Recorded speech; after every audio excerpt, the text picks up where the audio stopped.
Out of interest of time, it is 5 o'clock, so I am going to call the meeting to order. It is 5 o'clock on Monday, May the 13th. This is a regular meeting of the trustees of Boerne Independent School District. We do have a quorum. We have Jessica Davila, Garrett Wilson, Superintendent Dr. Kristen Kraft, myself, Carlin Fryer, Rich Senna, Christy Schmidt, and Joe Tidwell. At this point in time, we're going to go into closed session for a number of items. First is pursuant to Texas Government Code 551.074, deliberation regarding matters related to employment, appointments, resignations, terminations, retirements, and reassignments. Second item is pursuant to Texas Government Code 551.071, consultation with attorney to obtain legal advice regarding personnel matters.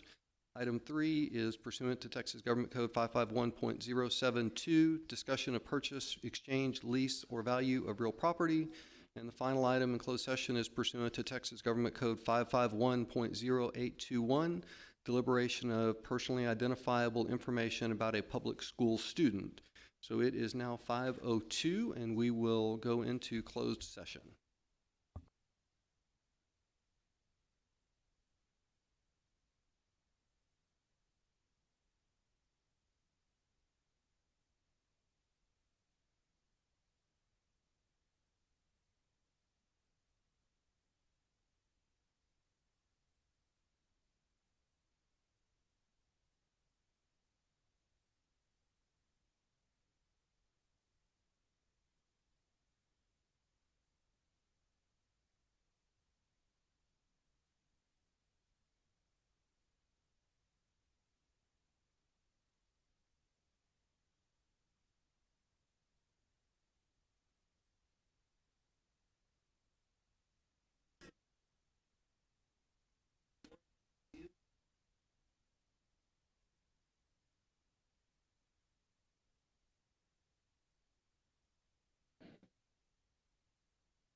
All right, good evening. It is about 6:32, and we will come into open session, call our meeting back to order. We do have a quorum. We do have Maritza Gonzalez Cooper is not with us tonight, but what everyone else is. We have Jessica Davila, Garrett Wilson, Superintendent Dr. Kristen Kraft, myself, Carlin Fryer, Rich Senna, Christy Schmidt, and Joe Tidwell. And at this point in time, Brian, if you will lead us with the pledge. Ladies and gentlemen, would you please rise? And gentlemen, please remove your caps as the award-winning Boerne champion JROTC Color Guard presents the colors.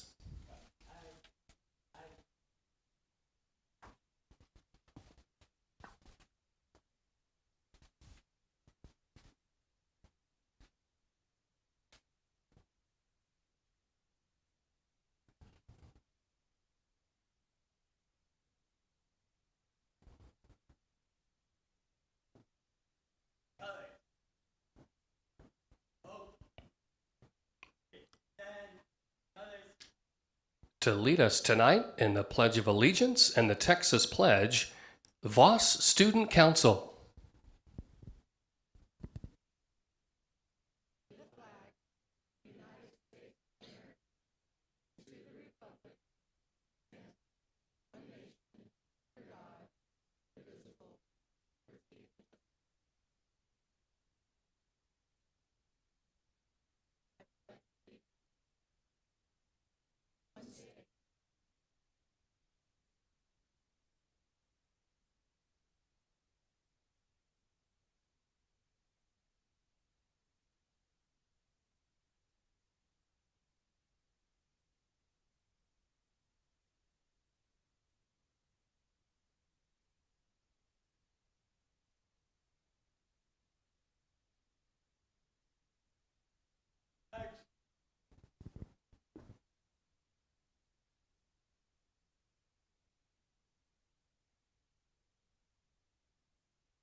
Please remain standing for a moment of silence and prayer.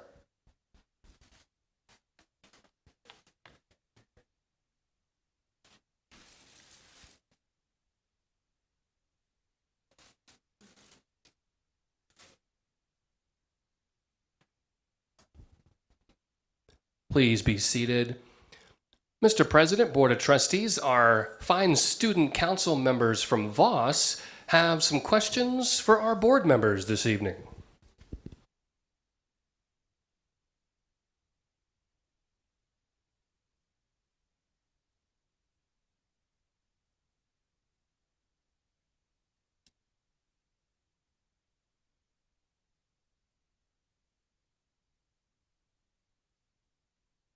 No sé. To anyone who doesn't speak Spanish, I asked, as a school board, what can happen to ensure that dual language student siblings are not left behind? For some background, I have 5 siblings, and every single one of my siblings has been through the dual language program at Kendall Elementary School. And my youngest brother hopes to make it through the lottery system this year. What can the district do to make sure that he and other siblings of devoted dual language students can have the opportunity to learn Spanish through these blessed programs? We had to wait to put my sister in because she was not drawn in the initial lottery, but my mom was determined not to have her 5th child left behind. Enough English-speaking dual language students decided to not continue in their kindergarten program, so she was able to start the last 9 weeks of kinder and is now going into 2nd grade as a dual language student at Kendall Elementary School. My oldest sister is about to complete the dual language program as a sophomore with AP Spanish 5, and the district has worked with her to help out at the dual language class at Kendall to continue her Spanish education and give back to the program. Administrative questions. So Dr. Kraft, I'll let you answer that. Hablas muy bien el español. So you speak great Spanish. So thanks for starting off with this question. And so the dual language program is very popular, and it is something that attracted me to Boerne is the commitment to developing students who are biliterate in English and Spanish. But we have to keep in line with the state laws of the 60-40% rules for dual language. So that's why we have to have some rules in place to make sure that all kids have an equal opportunity to get into the program. So thank you for your question, y buena suerte. But Dr. Kraft, I would add to that, because the concept of learning un otro idioma is very important. We're opening up this coming year at Cibolo Creek Elementary a Spanish immersion program for 1st graders. Also, we're going from 4 elementary schools with dual language to 5. Viola Wilson will be dual language, and so the program will expand over time. But you are very right in saying learning multiple languages is very important. Fun fact, your superintendent is fluent in Spanish. Hello, I'm Adlin Schnell, and I'm the Vice President of the Voss Student Council, and I would like to ask how we can be more involved with helping out in the district. You want to take that one? So I'll give it a shot. So student councils are campus specific, but one of the ways that you help with your campus is showing the leadership to the students that are below in grades below you as they come up. So that has a cumulative effect as you move up into different schools, into high school, and even the students in elementary school as they move to middle school and then high school. That cumulative effect of your positive influence in the campus is huge. Thank you. Hello, my name is Sadie Steinke, and I'm the Secretary of Student Council. And I'm going to ask, what is the most effective thing a student council has ever done in BISD? So I can share a couple of examples because I used to be the student council sponsor at Boerne Middle School North. And one thing that we did that I thought was very impactful is that Ms. Karen Trott, who was the principal at the time, we went and visited this assembly called Rachel's Challenge. And Rachel was a student who lost her life in the Columbine shooting incident, but her family and her legacy started doing assemblies around campuses all over the United States and really all over the world. So our student council raised money that year so that we could have Rachel's Challenge at Boerne Middle School North, and we got to invite all the students, all the families, and really it taught us about kindness and how to put others first. So it was very impactful for us. Thank you. Hello, my name is Isley Monroe, and I am the historian on the Voss Student Council.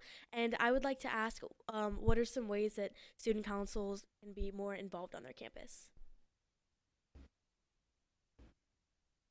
That's a really good question. I know that Dr. Kraft has student advisory council groups of high school students that she meets with every couple of months and gets a lot of input, really valuable input.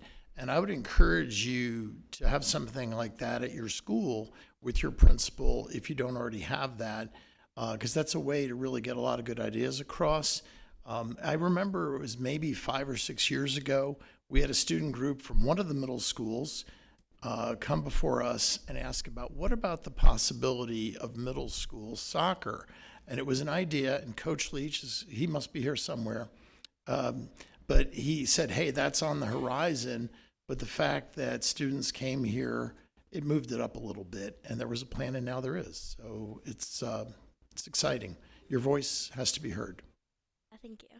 Can you tell us what projects or activities that y'all are collectively working on as a student council at the middle school?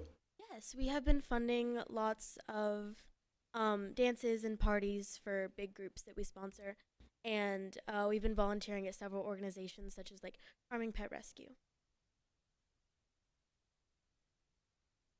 And that just shows you what your student council can do even outside of the district and for our community. So that's very important. Your leadership is also reflected throughout our community. So thank you. And there are students here from Herf Elementary, I guess on the kindness program or what have you. But one of those students I recognized was part of a committee of students that made a record amount of money for their business fair and made donations to the school. So maybe he can talk about it a little bit later about the impact they had on their campus, which was very impressive. Thank you all very much for your questions.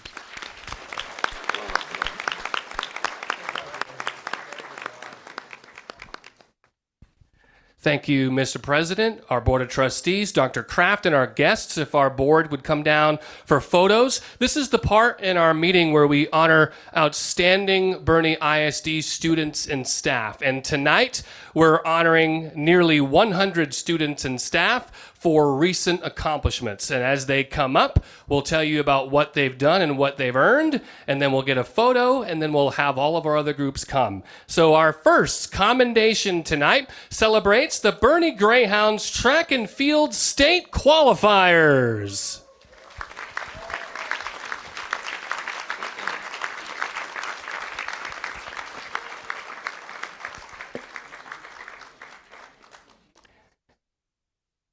And the Greyhounds you see in front of you tonight, senior Kendall Lem won the 2024 UIL Class 4A State Championship in the high jump. Let's hear it for our state champion, Kendall Lem.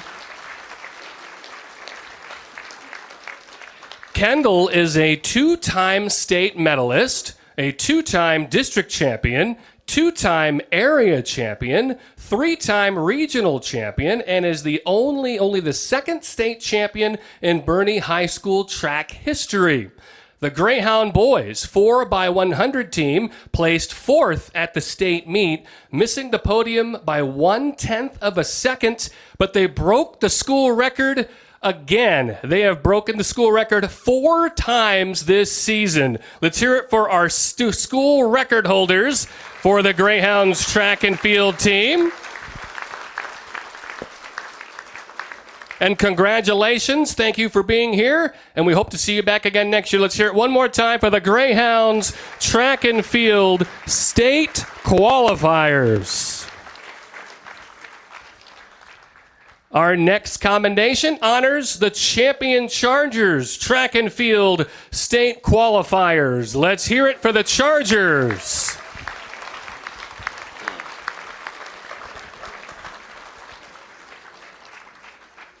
And it should come as no surprise, sophomore Beth Leachman won 2 state championships and set 2 state records. Let's hear it for Beth and her amazing success.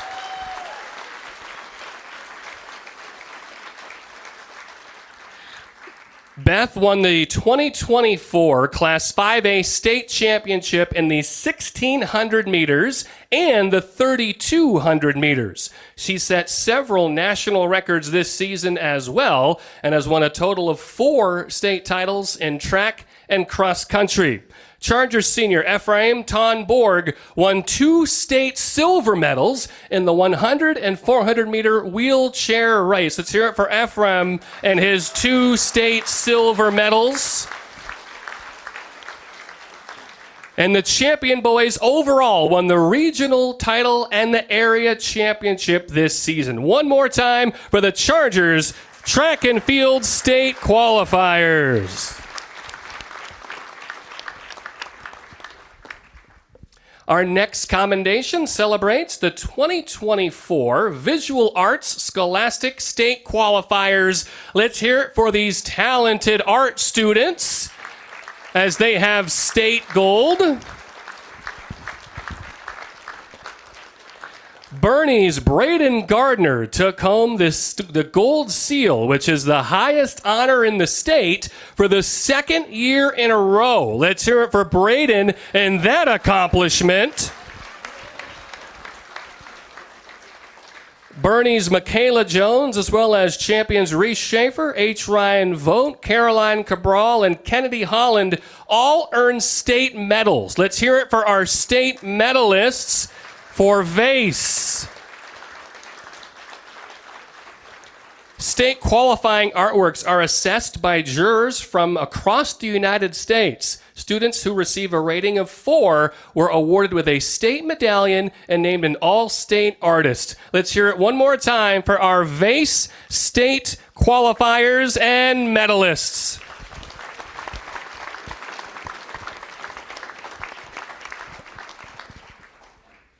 Our next commendation recognizes champion junior Phoenix Guerra, who qualified for the UIL State Golf Tournament. Let's hear it for Phoenix.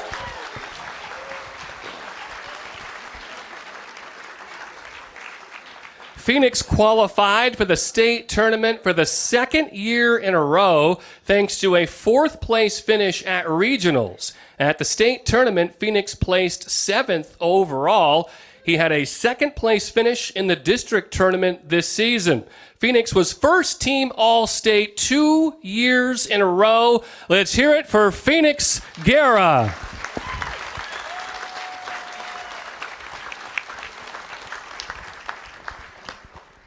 Our next commendation honors champion senior Jack Osborne, who won the Region 20 Citizen Bee. Let's hear it for Jack and his accomplishment. Jack qualified for the state competition by winning the Region 20 Citizens Bee. He placed 6th at the state event and represented champion with skill and determination. The Texas State Citizen Bee is a statewide civic education program. Students use a 171-page guide to prepare for a 2-part competition. And the state competition includes a student from each of the 20 regions in Texas. So a huge accomplishment. Let's hear it for Jack Osborne, Region 20 Citizen Bee champion.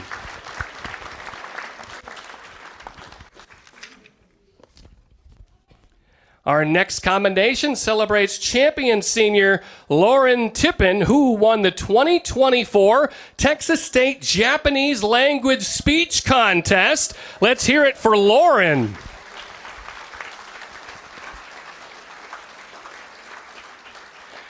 With her historic victory, Lauren qualified for the 2024 National All-USA High School Japanese Speech Contest in Los Angeles, which will be held later this month. The Texas competition featured 33 student contestants in 5 divisions. Over its 35-year history, the contest has provided an opportunity for Japanese language learners to showcase their learning achievements and test their skills. This is a huge accomplishment. Let's hear it for Lauren Tippin, the 2024 Texas State Japanese Language Champion.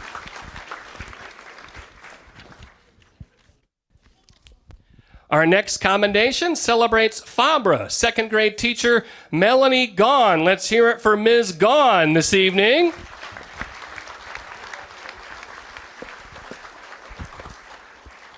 Melanie was named an HEB Excellence in Education Lifetime Achievement Finalist.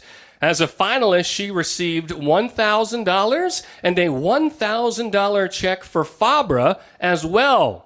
Ms. Gaughan was honored at the 2024 HEB Excellence in Education Banquet in Houston a couple of weekends ago. And she is no stranger to accolades as she won the 2022 Fabra Teacher of the Year. Let's hear it for Melanie Gaughan, HEB Excellence in Education finalist. Our next commendation celebrates Van Rob Assistant Principal Michael Giuano, who was selected as the 2024 National Outstanding Assistant Principal of the Year for Texas by TEPSA. Let's hear it for Mr. Giuano and a massive honor. Mr. Giuano is in his third year as the Van Rob Assistant Principal. He began his career as an educator in 2008. As Van Rob's MTSS facilitator, he developed a refined referral and tracking process that caters to the evolving needs of the campus and the students. He's also involved in introducing the All Pro Dads program on campus and much more. Let's hear it one more time for Mr. Giuano from Van Rob Elementary. Our next commendation honors Boerne ISD Fine Arts Music Programs for being honored with the Best Communities for Music Education designation from the NAM Foundation. Let's hear it for our Music Fine Arts departments and their award.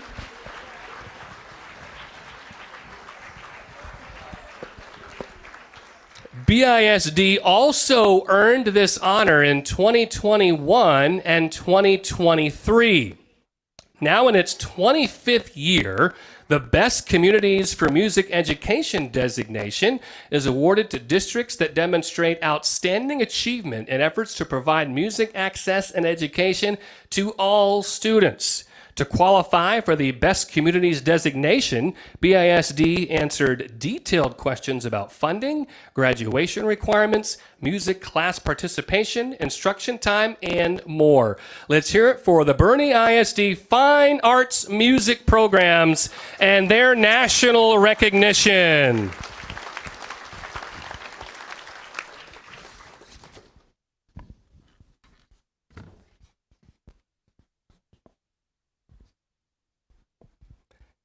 Our next commendation celebrates Champion and Boerne High School, who were once again named two of the best public high schools in the San Antonio area by U.S. News and World Report. Let's hear it for Boerne and Champion High School.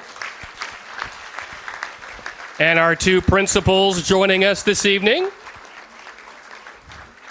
Champion was ranked the fourth best comprehensive or non-magnet school on the list, while Boerne placed 12th. Both Boerne and Champion boast a near-perfect 99% graduation rate.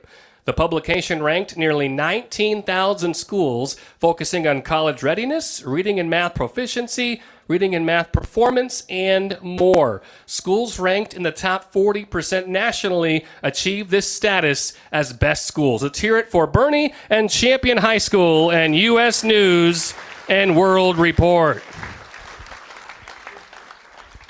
Our next commendation celebrates Currington, Fair Oaks Ranch, and Herf Elementary, who have been selected by the Flippin Group as Capturing Kids' Hearts National Showcase Schools for the 23-24 school year. Let's hear it for these schools in this amazing nationwide accomplishment.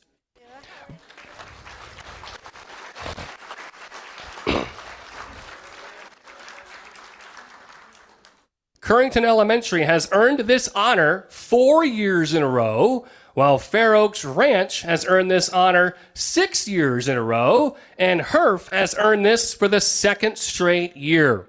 Each year, National Showcase schools undergo a meticulous selection process where they evaluate essential performance indicators. Let's hear it one more time for Capturing Kids' Hearts, National Showcase schools, Currington, Fair Oaks Ranch, and Herf Elementary.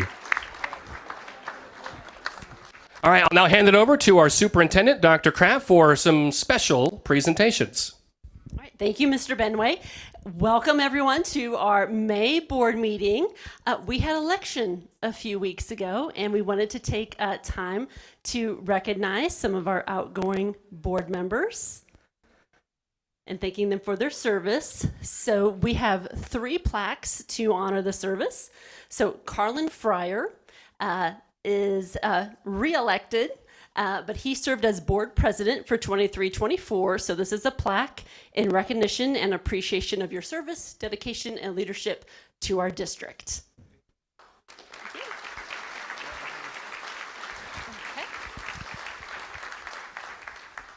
And this beautiful plaque goes to Joe Tidwell for honoring his 8 years of board service from 2016 to 2020. And there's lots of accomplishments on this plaque that mark your time serving the district. So thank you so much for your service.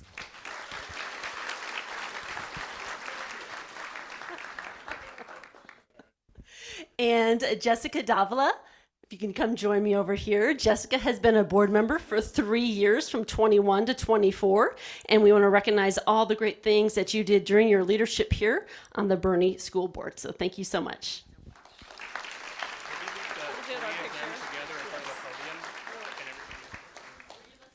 Group picture.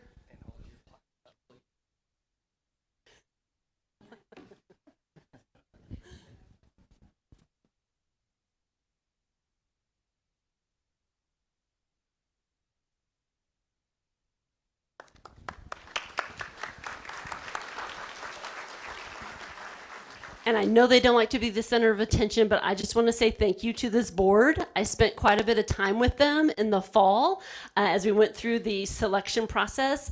And I just can't say thank you enough to this team. We're a team of 8, and it'll be very memorable for me for all of the memories, support, and kicking off my first superintendency. So thank you so much for your service to the district. And we may have some family pictures that you wanted to grab.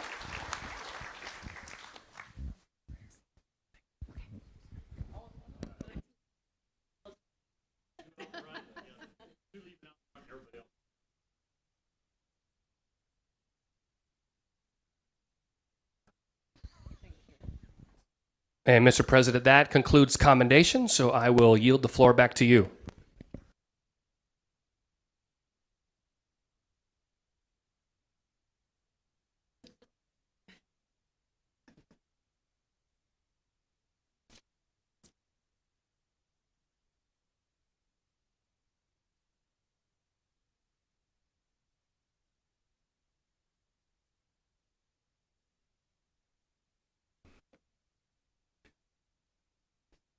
All right. The next item on the agenda is to canvass the general election results from the election that was held on May the 4th.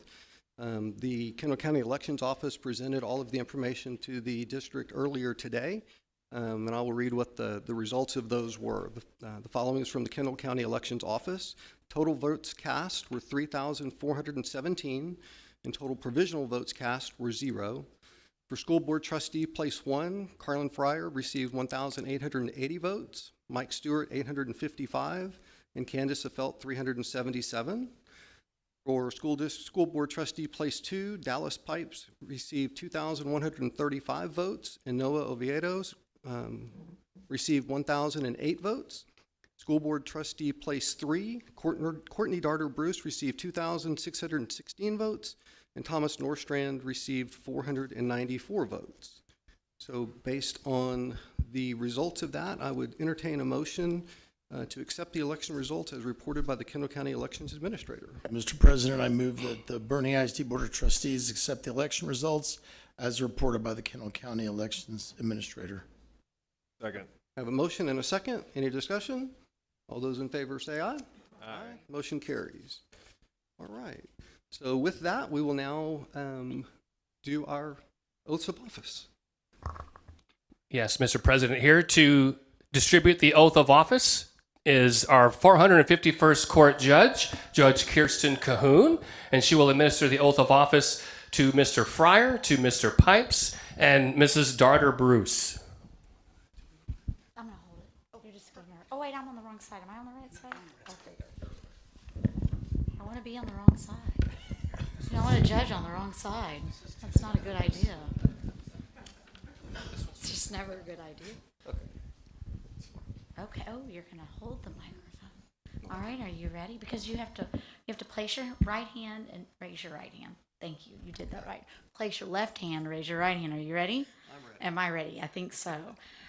In the name and by the authority of the state of Texas, I Harlan Fryer, do solemnly swear or affirm do solemnly swear or affirm that I will faithfully execute the that duties I will faithfully execute the duties of the office of Boerne ISD School Board Trustee Place 1 of the office of Boerne ISD School Board, Place 1, Trustee Place 1, of the state of Texas, of the state of Texas, and will, to the best of my ability, and will, to the best of my ability, preserve, protect, and defend preserve, protect, and defend the Constitution the Constitution and laws of the United States and laws of the United States and of this state. and of this state. So help me God. So help me God. Thank you. Now hold on before you go. I'm going to sign this and I'm going to give it to you. Congratulations. Very excited to have you serve again. Thank you very much. There you go.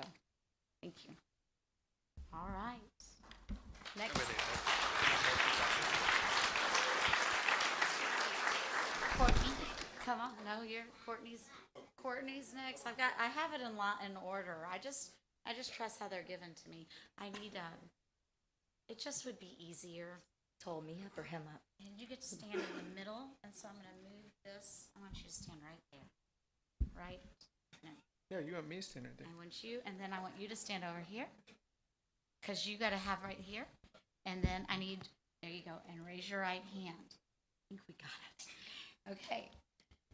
In the name and by the authority of the state of Texas, I In the name of Courtney Darter Bruce, do solemnly swear or affirm do solemnly swear or affirm that I will faithfully execute that I will faithfully execute the duties of the office the duties of the office of Boerne ISD School Board Trustee, Place 3 of Boerne ISD School Board Trustee, Place 3 of the state of Texas, of the state of Texas, and will to the best of my ability and will to the best of my ability preserve, protect, and defend preserve, protect, and defend the Constitution the Constitution and laws of the United States and laws of the United States and of this state. and of this state. So help me God. So help me God. Wonderful. Congratulations. Let me sign this and get it to you.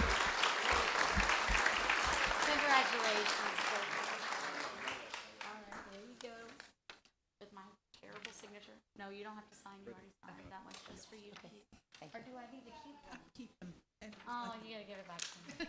I'll get yours in a minute. Oh, you have it? Okay, excellent. Okay, last but not least, Mr. Pipes. Do you want me to hold? I can do both if you want. Okay, come on, you stand in the middle. All right, can you do that? Are you ready? All right, let's do this.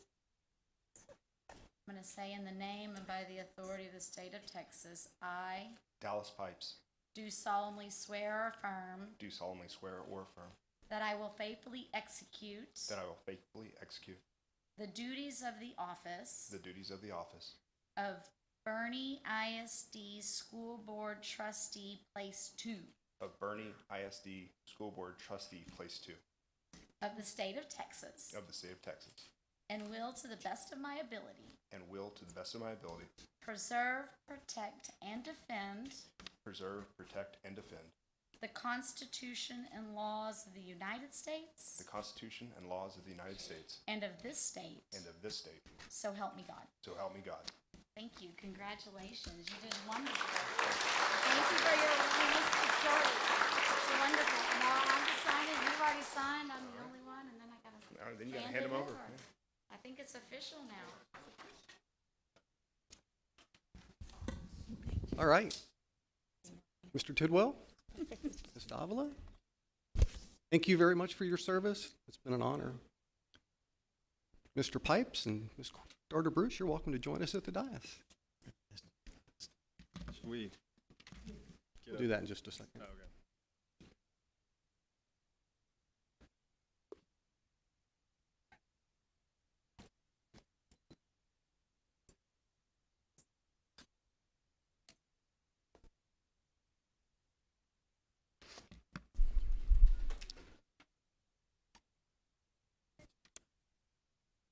Well, we'll let you get seated, and then we'll move everybody around again. So, yeah.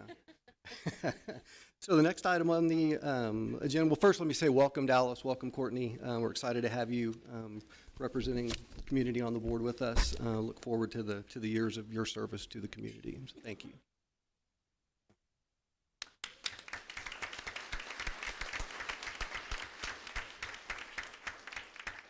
So our next item of business is to conduct the annual reorganization of the board for purposes of electing a president, vice president, and secretary. And I'm going to turn the meeting over to Dr. Kraft to start that. All right, thank you, President Fryer. At this time, in accordance with board policy, I will conduct the reorganization of the board. The Boerne ISD Board of Trustees will elect officers as follows: board president, vice president, and secretary. Do I have any nominees for these positions? Dr. Kraft, I would like to make the following nominations. I would like to nominate Garrett Wilson as president, Christy Schmidt as vice president, and Courtney Darter Bruce as secretary. Okay, thank you, President Fryer. Do I have any other nominations? I'll just second the nominations. Okay, so hearing none, do I have a motion? Oh, I move that we approve the nominations that Mr. Fryer stated. Okay, and do I have a second? Second? Okay. I second that. Motion by Mr. Senna, seconded by Dallas. All in favor say aye. Aye. Any opposed? Okay, so I think we just reorganized. Just reorganize. Okay, so we will shuffle. So congratulations, Garrett Wilson, board president, Christy Schmidt, vice president, and Courtney Darter Bruce as secretary.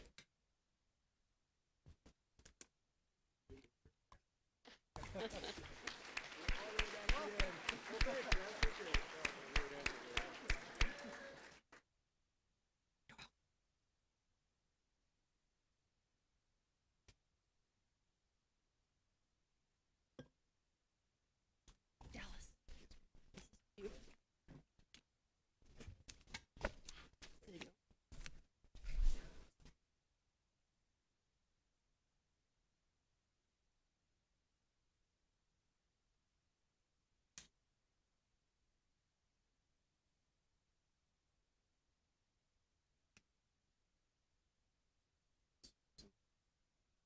Yes, in the back. But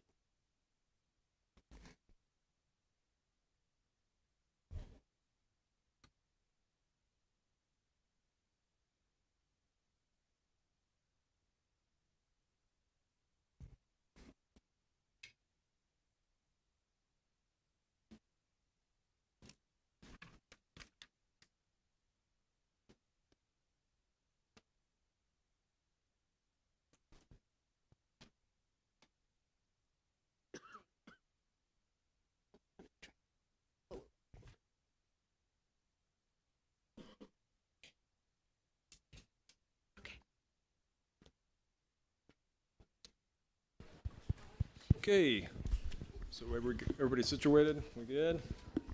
All right. Welcome, guys and gals. Okay, so next up on the agenda here is character counts. And so, Mr. Benway, I'll turn it back over to you for that one. Thank you, Mr. President. We'd like to call up for our character counts from Herf Elementary, Ms. Nelda Zuniga. She is bringing some of our fabulous Herf students. And from Van Rob Elementary, our principal, Mrs. Summer Galt. They will be talking about character counts and their kindness clubs at their campuses. So, ladies and students, the floor is yours.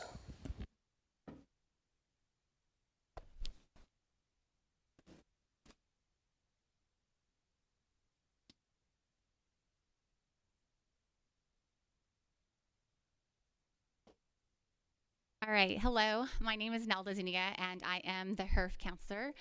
This is my first year there, but not within the district. And this is the first year that HERF has a kindness club at their campus. And we also share the recognition with Van Rob for their kindness club at their school as well. So, go ahead. You want to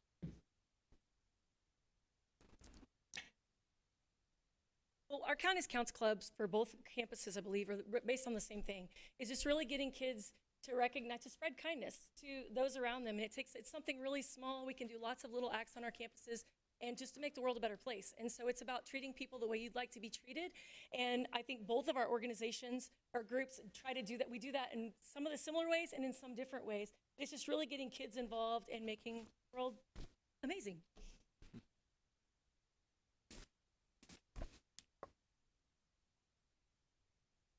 We meet once a month all year long. It's only open for 5th graders, and we have 6 members. So at Van Rob, this is our 3rd year for Kindness Counts. It came up as a kind of an idea when I got moved over there as the principal. The librarian and I had a conversation. I'd really like to do a kindness. I said, good, because that was on my agenda. And so she kind of spearheaded it for the last 2 years. This year she moved to another campus, and so the kids were like, who's going to lead Kindness Counts? And I was like, well, I'll do it. And so another teacher and myself have helped do that to keep it going because the kids wanted it. So we've had anywhere from 75 members to this year we have 52.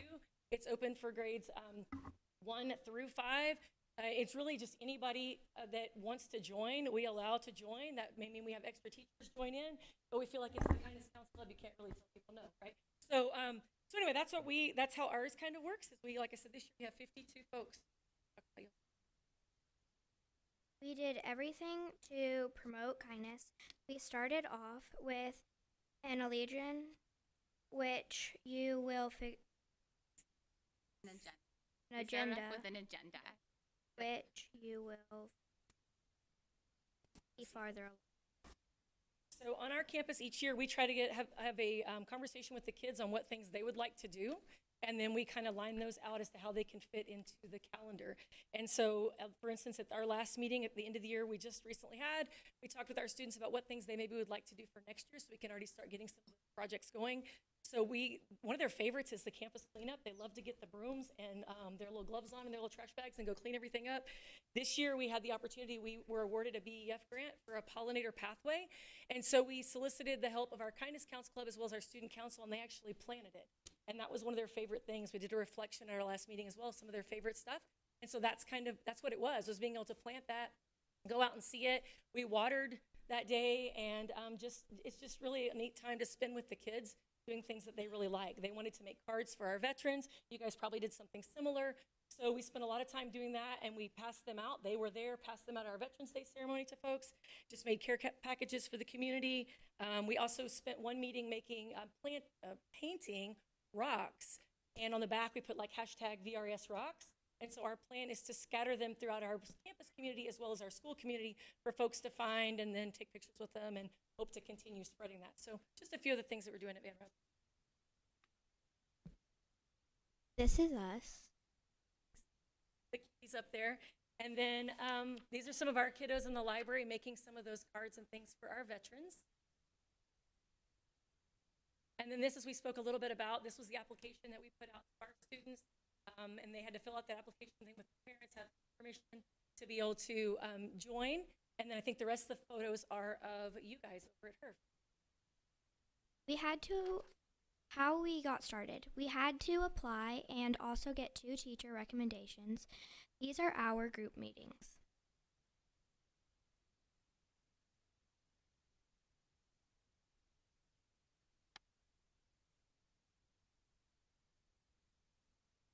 So this is a copy of our initial agenda, but this kindness club is totally student-led. I'm just kind of like the leader that just makes sure like everybody's doing kind, and the communication between admin and the team.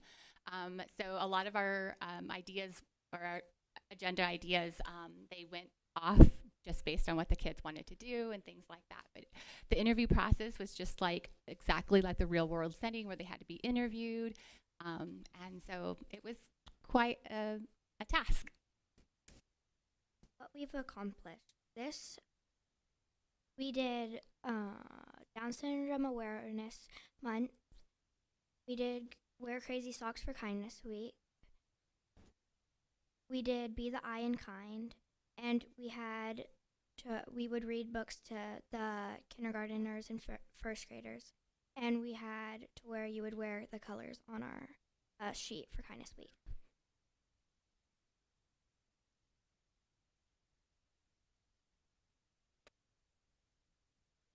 This was our big presentation.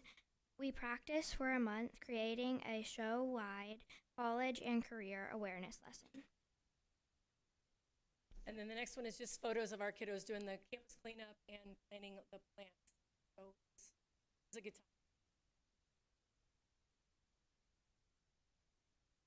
Same kind of thing. You can see us painting rocks right there. Just the kids really love to come. And the best part for me is I really believe in, I think that we all do, is just really believe in getting other over and over again. I think a lot of times in our campuses, we have to teach behavior. It's not, it's not innately, just doesn't come to you. So it's a skill, and having all these little folks, whether it be the 6 that have interviewed and things at HERF, or our 52 out there as other little minions spreading kindness, is amazing. And so we hope that each year we can continue that club and continue to grow it, and I'm sure that they hope the same, because there can't be enough kindness in the world, honestly, to make the world a better place. Fun fact, really quick, I have to share, this beautiful young lady was at Van Rob with us, and so now it's perfect. So, anyway, is that all? You guys have any questions? Do you mind? I do. I'm really proud that this is the first presentation I'm getting to witness is kindness. Like, that's very fitting. I love the idea that y'all wrote letters to troops. Being one of the troops being deployed for 4 years, I received those letters, and I can tell you they're amazing to get that. So from a person that received it, you're doing a fantastic job. Keep it up. I'm so impressed with y'all. Just to prove that kindness is contagious.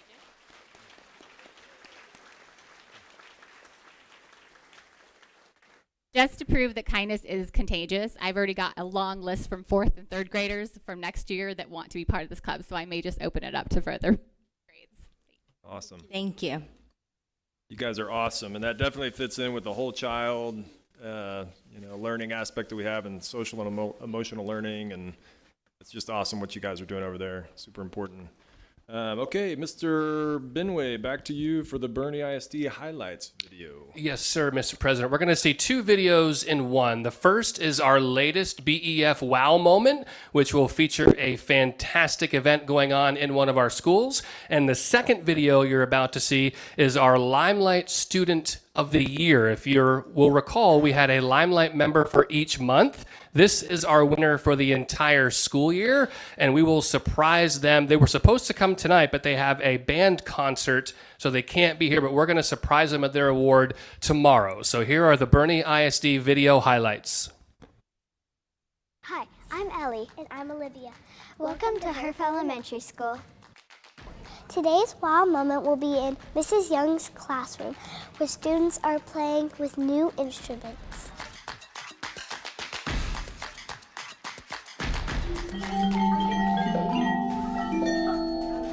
So I actually got 2 grants from the Boerne Education Foundation. The first grant that I got was for turbano drums, and then the other grant that I got was for Orff instruments. Orff instruments are barred instruments, so your barred xylophones, your metallophones, your glockenspiels, things like that. And I was able to get a grant to where I don't have a complete classroom set, but I have enough for all the kiddos to at least share and to partner up, which is a great experience for all the kiddos. They're able to apply the music that they learned, and then they're able to go and they're able to actually play that song on the instrument of the Orff instruments. Thank you guys so much for allowing these kiddos to have the opportunity to experience all the wonderful things that these Orff instruments have brought into our classroom that they're able to take throughout their elementary education and into their secondary education. Thank you for supporting every student, every teacher, and every school in Boerne ISD.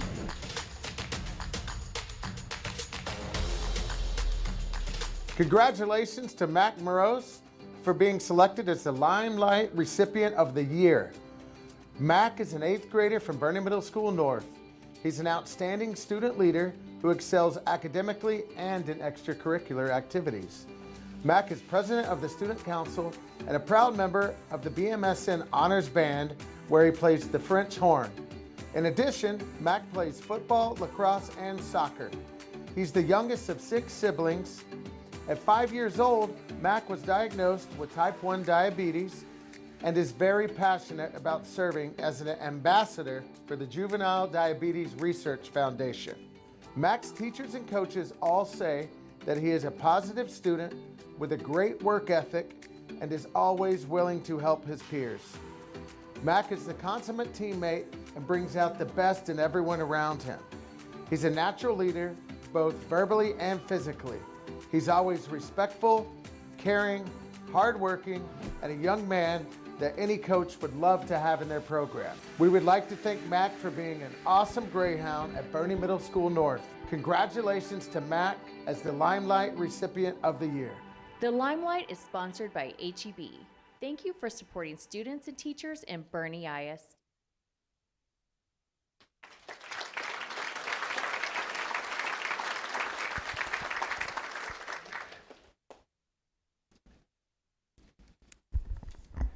Okay, great. Any comments, questions on any of that? Good. All right. Well, let's move to the next part of the agenda here. We've got visitor comments and testimonials, and so I'll just read the policy here on this. Each participant must sign up in person and be limited to 3 minutes to make comments to the board. Overall time limit for comments will be 30 minutes. The board encourages the public to discuss concerns with an appropriate administrator who has the authority to address the concerns. Concerns should be expressed as soon as possible to allow early resolution at the lowest possible administrative level. Remember that the board may not discuss or act upon any issues that are not posted on our agenda. If an issue mentioned is listed on tonight's agenda, the board will defer discussion of the issue until the appropriate time during the meeting. Finally, please be aware that rules of decorum will be enforced during the public comment period and throughout the meeting. Disruptive behavior will not be tolerated. Those who choose to engage in disruptive behavior may be asked to leave. Each participant is legally responsible for the content and consequences of his or her own statements. Okay, so to start out with, we've got Mr. Michael Etheridge. Please come to the podium.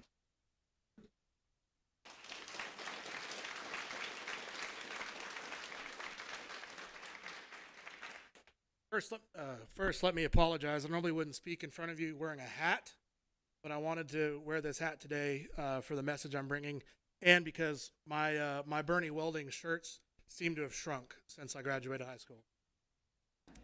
Mr. President, members of the school board, Dr. Kraft, distinguished guests, and my fellow citizens, my name is Michael Etheridge, and I'm a 2006 graduate of Boerne High School and an extraordinarily proud member of Mr. Dorman Vick's first class at Boerne ISD. A founding member, as he puts it. I wanted to come before you today to tell you a little bit of who I know Mr. Vick to be and why I'm willing to take time to come to speak to my first school board meeting in nearly 15 years. First and foremost, I know Mr. Vick to be a devout man of God, deeply convicted, and a man that earnestly tries to be closer to God every day and bring those around him on that journey. Second, I know Mr. Vick to be a family man, striving to be the best husband and father to his wife, Stephanie, and his 2 sons, Cade and Coulter. Third, and this is why many of us are here today, I know Mr. Vick to be an educator and one doing it for the right reasons. Mr. Vick teaches not for the glory, the teaks, the plaques on the wall, the cool videos and photo ops with Governor Rick Perry, Bill Goldberg, Bob Phillips, Mark Sierra, Jesse James, Mike Morath, and so many others. Mr. Vick, quite plainly, teaches for the kids. A phrase you'll hear him say ad nauseum.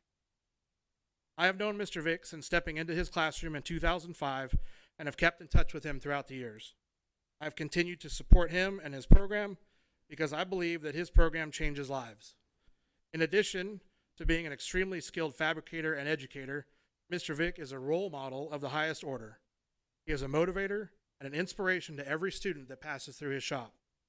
I firmly believe that the least important lesson learned in his class is welding and fabrication. Rather, the true lessons learned in Mr. Vick's class are those of respect, excellence, leadership, a hard work ethic, community service, and operating on a good moral compass. I can name nearly every teacher I had going back to my preschool days. However, I usually only speak about a handful of them. Roger Arnold from Boerne Middle School South, Kevin Arnott from Boerne High School, the late Dalton Kittrell from Boerne High School, and Mr. Vick. These men pushed me when no other teachers would. They challenged me in ways other teachers never tried. These men made me who I am today, and I would go to bat to protect and defend any of these men today, or any of these men, and that's why I'm here today. Teachers like Mr. Vick aren't cultivated in the ivory towers of our academic institutions. They are forged from a place most will never comprehend.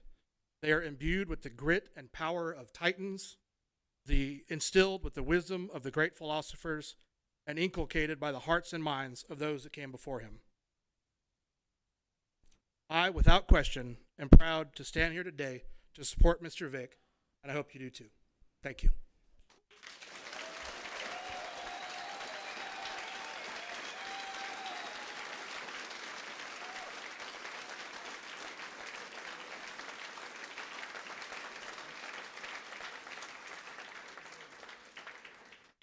Thank you, Mr. Etheridge. Next up, we have Mr. Leroy Cisco.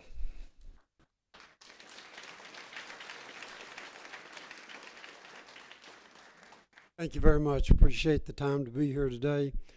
This incredible program that Dorman Vick has is off the charts. We've talked about it all over the nation, and right now we had 3 governors and a commissioner of education coming to see this program. And we put it on pause until this is resolved. And we also have a 4th one. I'm going to be with one of the governors this weekend for about 4 days. And so I'm going to twist his arm pretty good. He's already committed to come. So we're going to do that.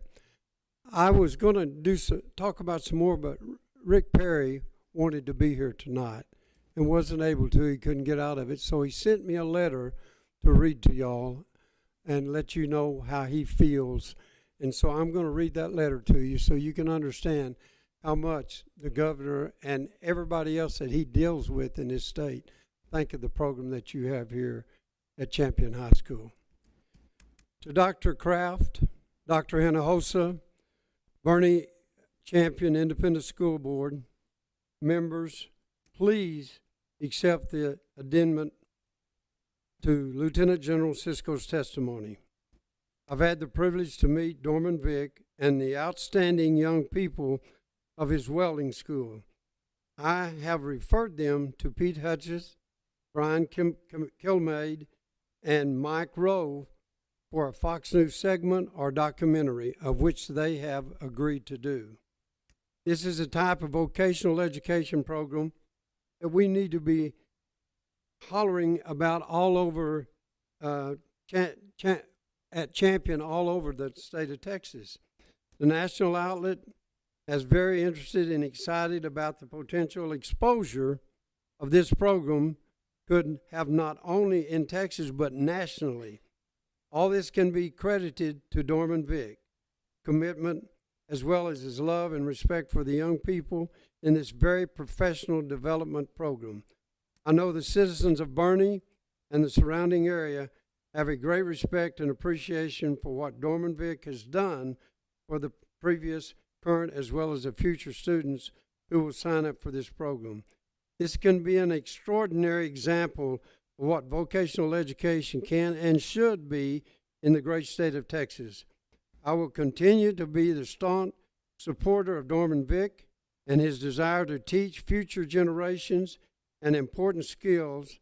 I pray that this school board and administration will continue to support Dorman Vick and this extraordinarily program. Respectfully, Rick Perry, Governor of Texas, 2000-2015. Thank you very much.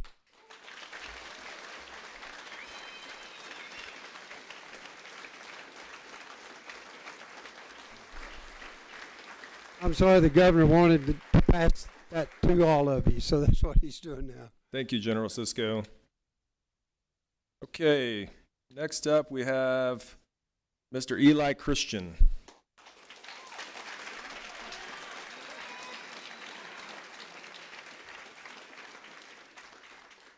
All right. Good evening. My name is Eli Christian, and I'm a current senior at Champion High School, where I have had the greatest pleasure to have Mr. Vick as a teacher, and it's an honor to be up here and to speak on his behalf. Over the past 4 years, there has been no other course or teacher that has left such a strong and powerful influence on me. Mr. Vick understands that to make a positive impact on a person, it requires building. And not building in the fabrication sense that Vick is very good at, but in the building of a person that gives them structure and values to live by. One of those big values is respect, and that is a major pillar of Vick's teachings. He has taught us all that we must respect others and respect where we come from. And one of those places that we all come from is Samuel V. Champion High School.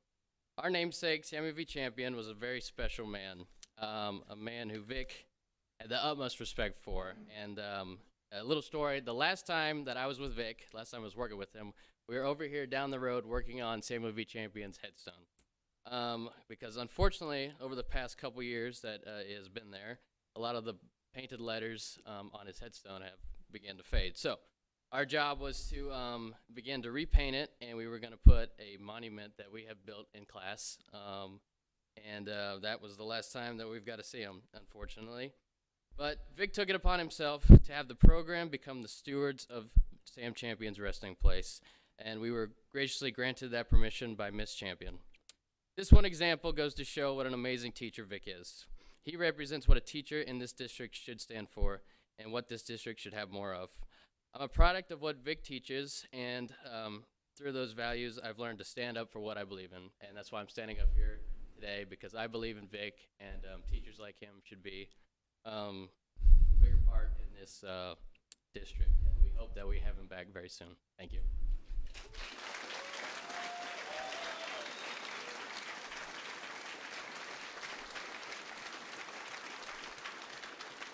Thank you. The next speaker we have is Bennett Kennedy.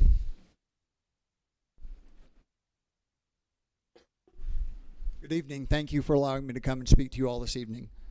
My name is Bennett Kennedy, and on behalf of myself and my two sons, Cole, Cade Kennedy, and my wife, Vicki Kennedy, we are here to express our strong support for Mr. Vick and his welding program at Champion High School. My family has been active at BISD, volunteering in numerous functions and roles at every level in BISD over the past many years. Our two boys attended Champion High School and graduated in 2022 and 2023 respectively.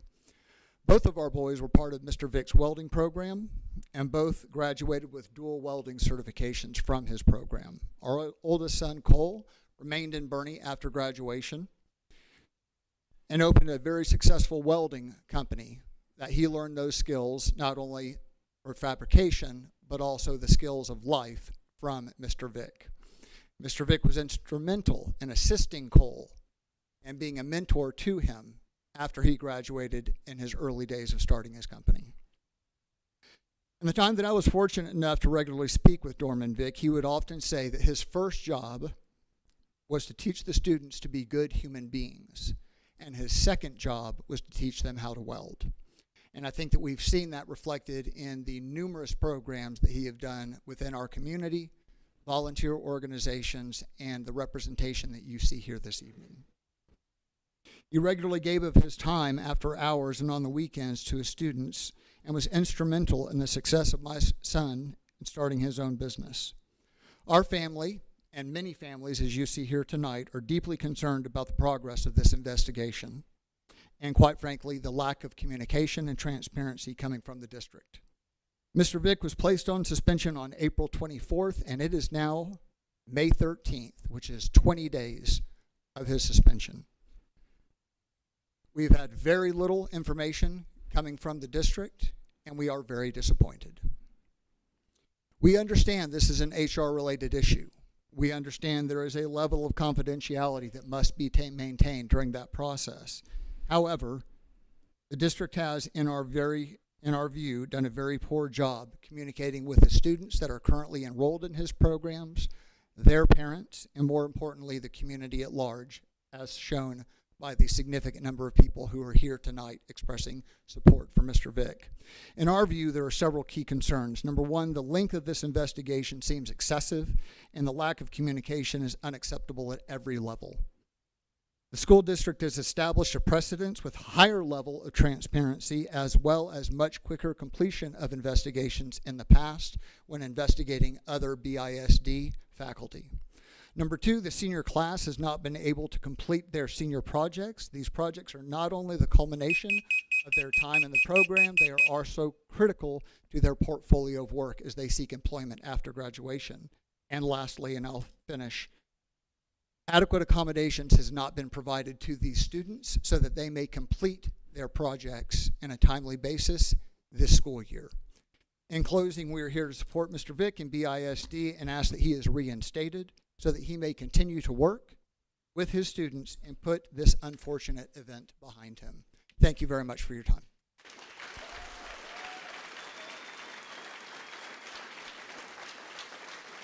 Thank you, Mr. Kennedy. Thank you, Mr. Kennedy. I'll just remind all the speakers to please keep your time to 3 minutes. Next up, we have Hayden Landis.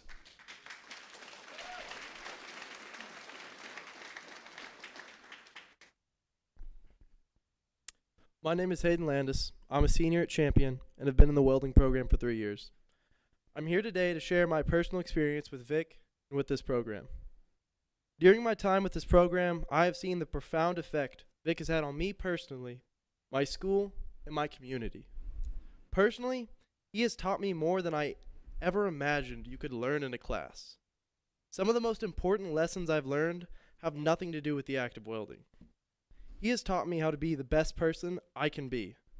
I've learned the importance of accountability, commitment, time management, leadership, community, and most importantly, family. When I came into this program, I didn't know a single person. But now as a senior, I know that I have a second family because of this program. People always talk about the importance of those 2 a.m. friends. Those people you know you can call at 2 a.m. no matter what's going on, and they'll pick up the phone. These people you see here behind me who came to support Mr. Vick, these are my 2 a.m. friends. They are my family. I've watched this program bring champion national awareness, CEOs of billion-dollar companies, our longest-standing governor, decorated war heroes. These are just some of the most influential people in America I've shaken hands with, thanks to Vic. By this time, I'm sure many of y'all have seen at least a few of the amazing projects we've worked on. From the underwater fish structures, to government projects, to memorials for tragedies like Uvalde, this program has done it all. I never thought as a high schooler I would be able to work on projects with such profound and meaningful effect as the Uvalde project. The thought that something I devoted countless hours to could bring even a morsel of peace to communities who have suffered so much completely changed my perspective on life. Mr. Vick is an unbelievable human and teacher. He is undoubtedly the most influential person I've met in my entire high school career. We all want Vic back in class. Vic's reach goes far beyond this class, this school, and this community. Thank you.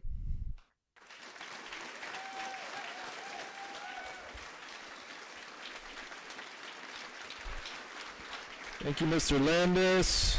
Next up, we have Mr. Bobby Yelverton.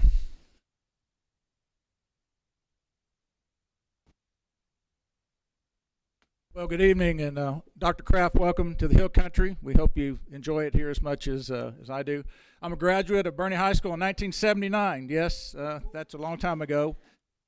Seen a lot of changes in this town. Was gone for 20 years and came back. And my wife and I are the proud owners and operators of the Napa Auto Parts store here in town for over 19 years. And what I want to talk about is, as an independent business owner and trying to hire folks, and when you're looking at stockers and delivery drivers and entry-level positions, one of the best employees that we have ever hired came out of the welding program.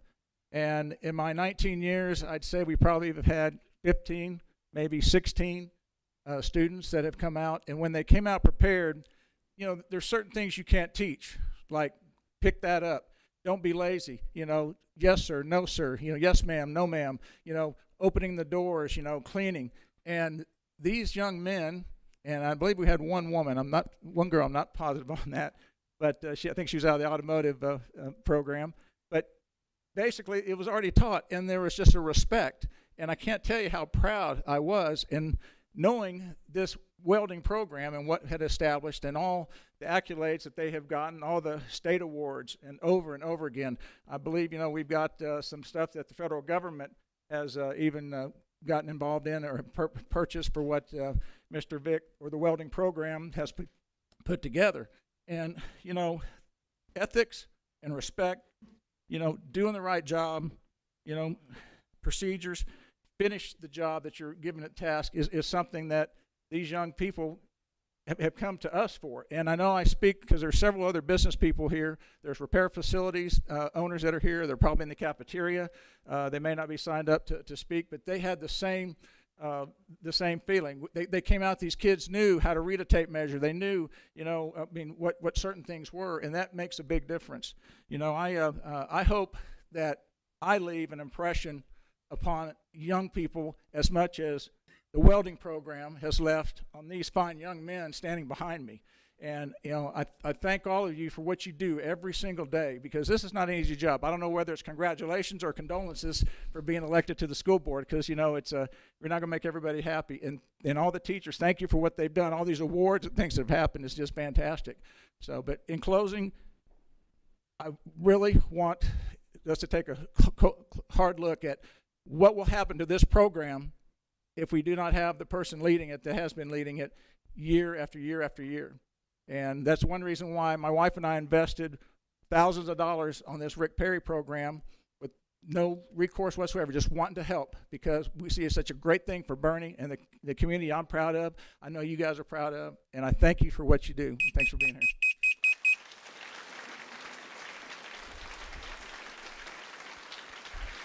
Thank you, Mr. Yelverton. Next up, we have Camden Graves.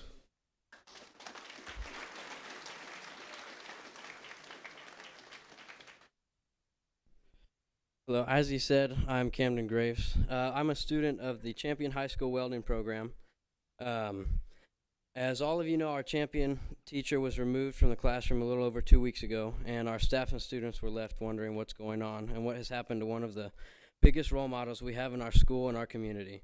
We're lost without our teacher's presence, because he's the one who truly pulls our whole program together, whether it has to do with the connections he has through the community or the pure motivation we receive from him daily. Myself and my fellow peers are not just concerned for the well-being of our teacher, but are beginning to grow angry with not just the school, but the district, due to the lack of communication and guidance we have yet to receive. As you may know, our program has done major impactful things, as the others have spoken on, such as the cemetery, Uvalde, and many other projects. The cemetery is one of those things that our community members see every day, and they notice that it's amazing. Along with many other projects I promise would make a difference, but are not making a difference yet due to the absence of our teacher. Big or small, they all have an impact regardless of who you are or where you're from. What other programs can you drive around town and see a visual of what the program is really about and what the legacy their leader has given to them? When you see the program you're involved in, you don't only realize what it's about, you realize who it's about. And that's about Sam Champion's namesake.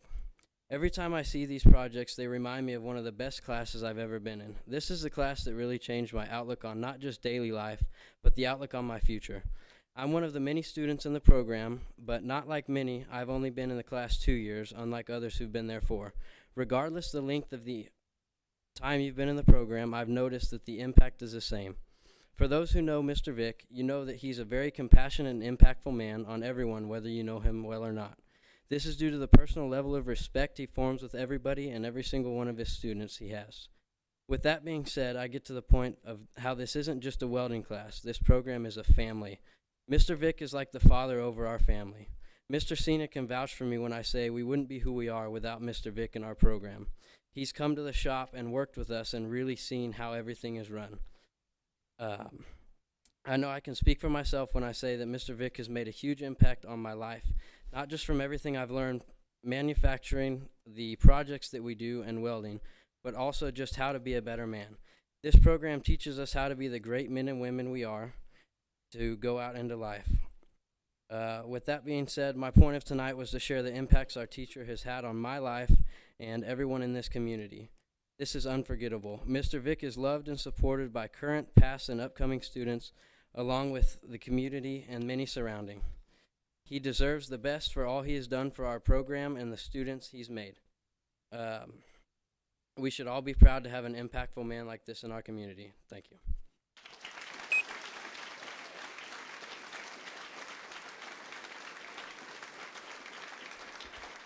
Thank you. Next up, we have Mr. Bill Goldberg.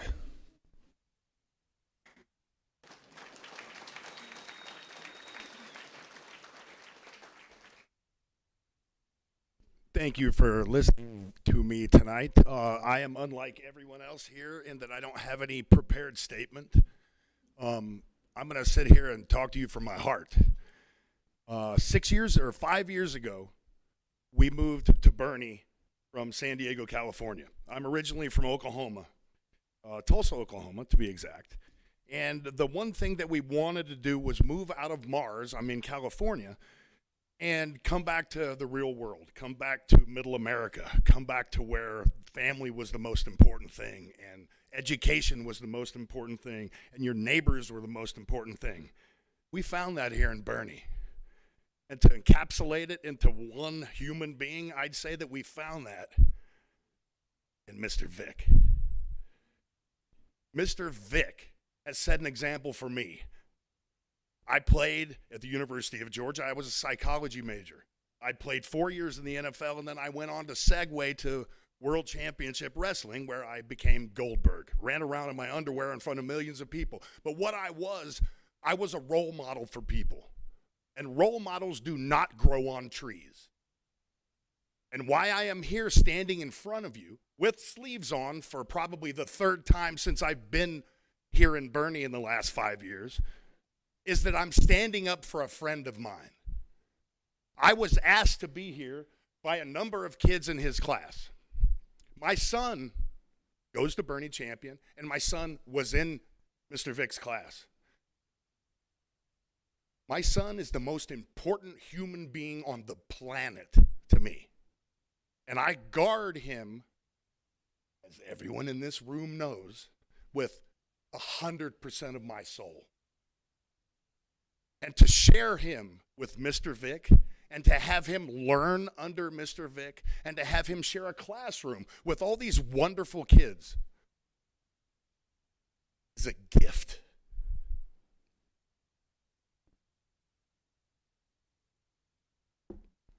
Cole Kennedy, who was, as you heard from his father, a student in Mr. Vick's class. Cole was a role model for my son when he moved here to Champion. A role model on the football field, a role model on the baseball field, a role model walking the halls. Cole has come to work for me and my wife on our property. His workmanship, his craftsmanship, his etiquette, unparalleled. What has that segued him to? His own business.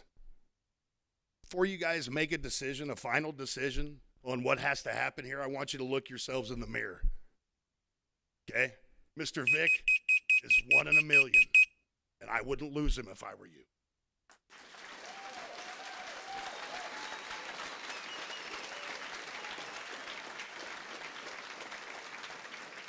Thank you, Mr. Goldberg.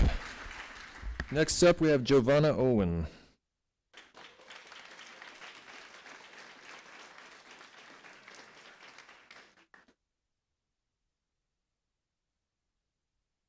Hi, I am Giovanna Owen. I'm a senior at Samuel V. Champion High School, and I have been in Dorman Vick's Ag Mechanics class for my entire high school experience. On the first day of my freshman year, when I entered Mr. Vick's class, I was nervous. After all, I was the only girl in there, and it was intimidating, and it was an intimidating environment. But Vick never let it get to me. He always reminded me that I was just as good as the boys, and that women in this trade are sought after. He always let me know that I had talent and that though the welding program and that through the welding program I would be able to be anything I wanted as long as I kept a positive attitude.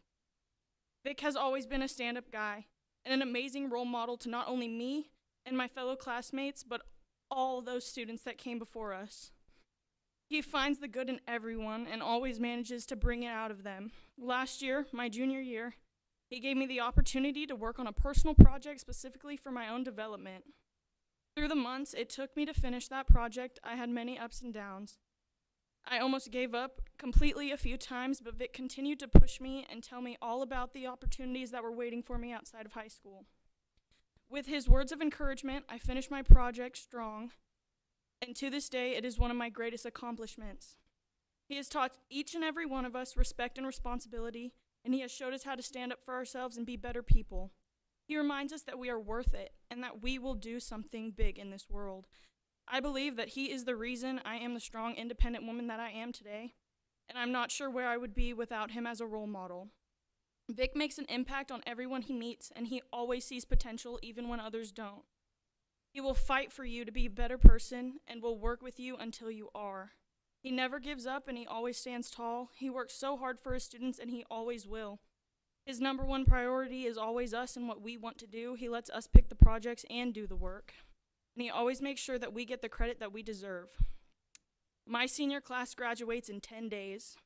And all I can hope for is that the underclassmen who are interested in welding get to have the opportunity to work with a man like him and not miss out on the experiences of being a Vic kid.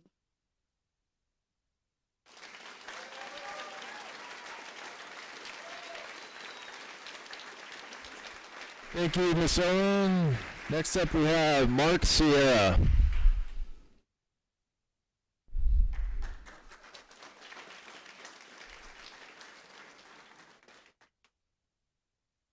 All right, good evening. So I don't have anything prepared either, so I'm going to speak to you from the heart. So I'm a business owner, compadres right across the street, and the founder of the Purple Heart Project here in Boerne.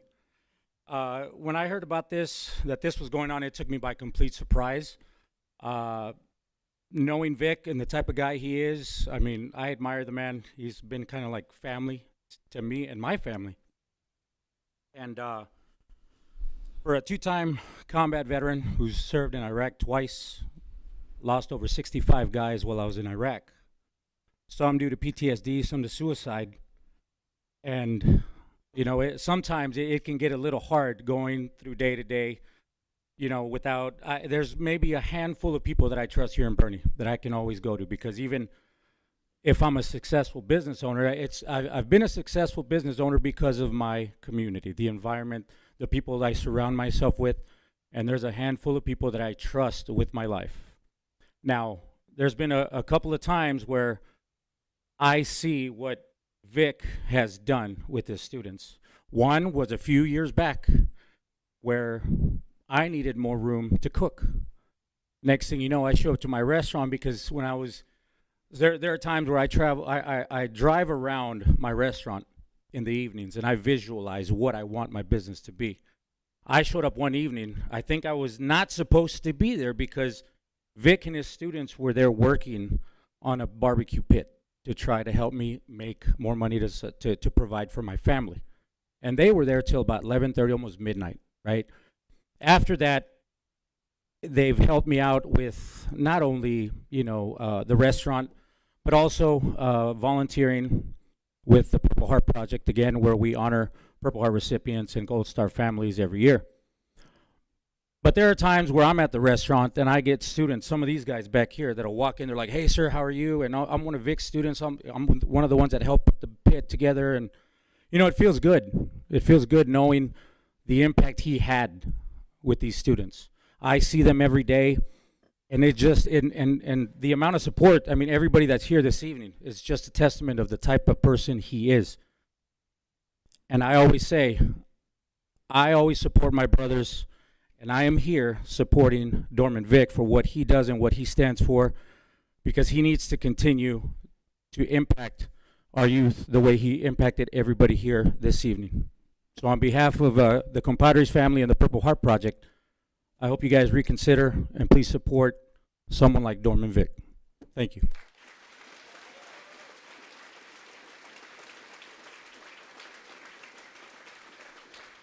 Thank you, Mr. Sierra. Next up, we have John Hollinshead.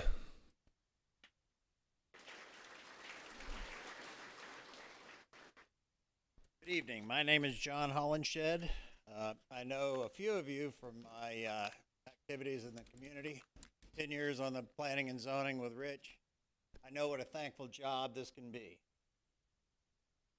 But I have to tell you that the comment you made, Mr. Wilson, about the right decision being made at the right level at the right time is what this meeting is about. That's what all these people are here. This is taking way too long. This was a policy infraction. It's amazing that it would be a suspension and considering termination of Dorman Vic. I met Dorman through the work with the combat wounded vets. I've met some of his students. I've been around them. You can't imagine another teacher that would have the support that's standing back here. This is an award-winning program, probably has more accolades than all other Boerne ISD programs combined. You can't walk in his shop and miss the hundreds of ribbons, the trophy. This is the best program you've got that produces students of character. You need more of him. You need more support for people like that. You need to make your decision. Someone should be embarrassed that this has gone on this long and that you have the energy of the community in this room that doesn't understand how you're making your decision. It's time to get on with it. I hope you'll bring him back. Thank you.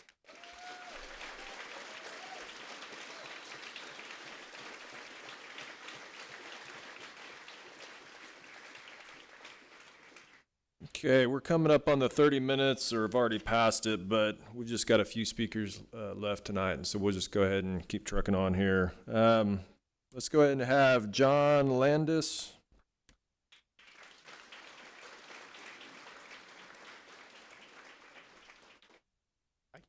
I'm John Landis. I'm a BHS graduate in 1990, product of the 80s here. And, we're talking about Mr. Vic tonight. A lot of amazing stories and a lot of things that have gone on for what coming up on 18 years here. And, when I look at my son, who spoke, the impact this has had on his life these past 3 years, it's really amazing to see that a class that he really didn't know anything about going into, and then turn around and find out the number of hours he spends in the evening going up to the shop to work on projects, how important it is to him. And at the center of all that is Mr. Vic. And it's everything everyone in this group has said already. It made me think back to, where was I in those early days of my life? In Boerne High School, middle school. And it really comes down to the namesake. I'm a product of Samuel Champion. He was someone that we all looked up to, we respected. He was this kind of person. And, you look up and you see Mr. Vic, you realize he's following in footsteps so similar that the first day my son met Mr. Vic, he's coming into campus, first day. Who's at the front door of the school shaking hands with all these kids? It's Mr. Vic. It's not because he's the named greeter for the high school. He just cares, and he's there. So one thing that I wanted to kind of bring up is we all know how many hours Mr. Vic. If you don't know, you gotta look because he keeps track of it. Puts in 70 hours to 80 hours a week in that welding shop taking care of these kids, taking care of our community, the projects that are, and it's got amazing recognition in our community, outside of our community, nationally. It's part of Governor Perry's coalition on vocational education. I mean, it's a huge deal, not just another teacher in another little program. And so, the one thing that I want to ask you is, let's make sure we recognize his tremendous talent, who he is as a human being, and his tremendous dedication to this school, to these kids, the projects, the community at large, and to vocational education. which is not something that's on the platform of all the. You have an amazing opportunity for that to continue to be flushing it away. You know, and the last piece I want to leave you with, and the question I probably have for you, is, 19 years in, and it's my understanding that Mr. Vick is one of the lowest paid employees or instructors at the school, somewhere in the tune of $20,000 less than his cohort. So I ask you to please. Thank you, Mr. Landis.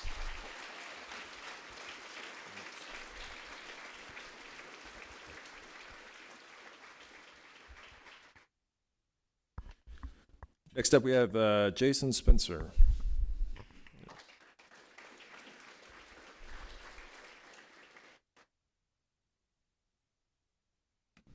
I'd just like to start out by saying I'm an adopted member of this community, and I was asked to come and speak tonight because the tendrils of Mr. Vick's influence on the young men of this community have already influenced my life, and I've been a beneficiary of them. I'd also like to say that I'm an attorney, and I don't know what skills I employ or that I may be able to use in his assistance, but I think that the community has spoken resoundingly regarding the character of this man.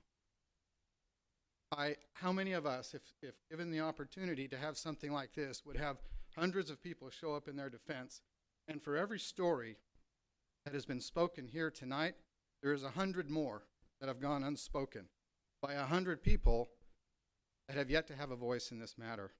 We just ask you to recognize that the constituents of this community have come forward and have spoken in a resounding voice, even one greater than Triton's wreathed horn, that this man ought to stay. Thank you.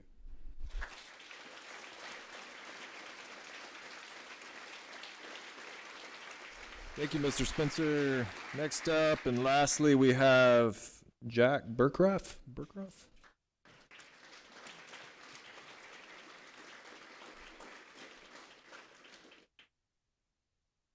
How's it going? My name is Jack Burkhart, and I'm here with my friends and family from the welding community.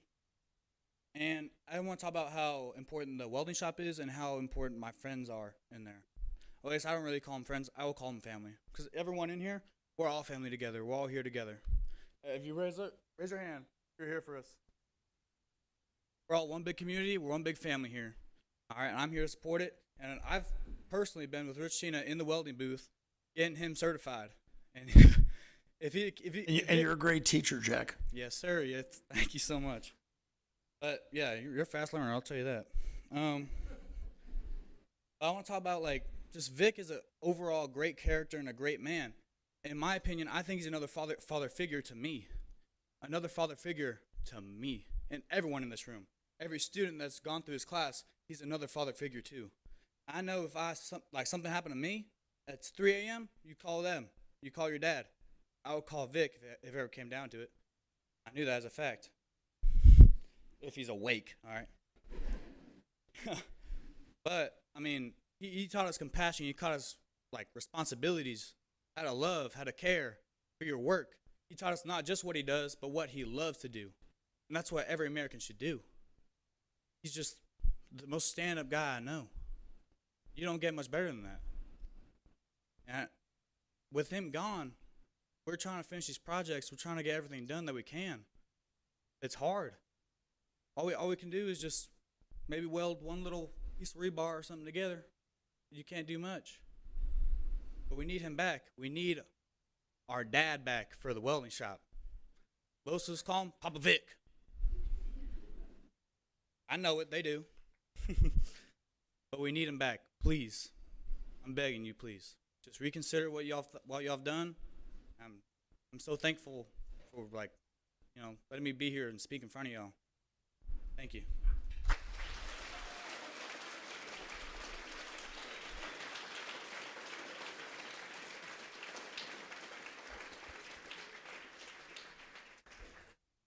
Okay, that's going to end the visitor comments testimonial section of the meeting. We appreciate everybody coming out and for the most part, keeping the comments positive and uplifting for our staff and for the district. At this point, we'll move to approval of the agenda. Do I have a motion to approve the agenda? I move to approve the agenda, Mr. President.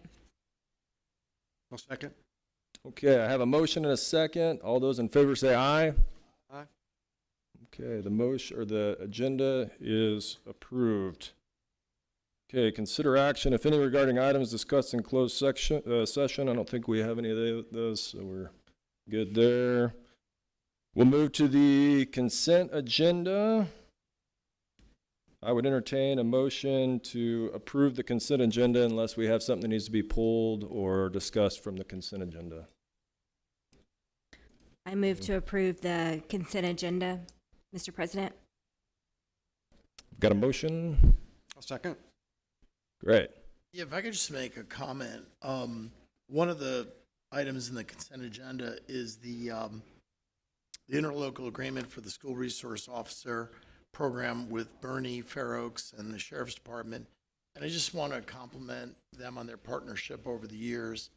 We've grown the program greatly from 4 SROs in 2017 to 7 in 2019 to 1 at every school now with other layers of security. And we've gotten a lot more cooperation from local law enforcement than some neighboring districts have gotten from their local law enforcement. So that's just greatly appreciated.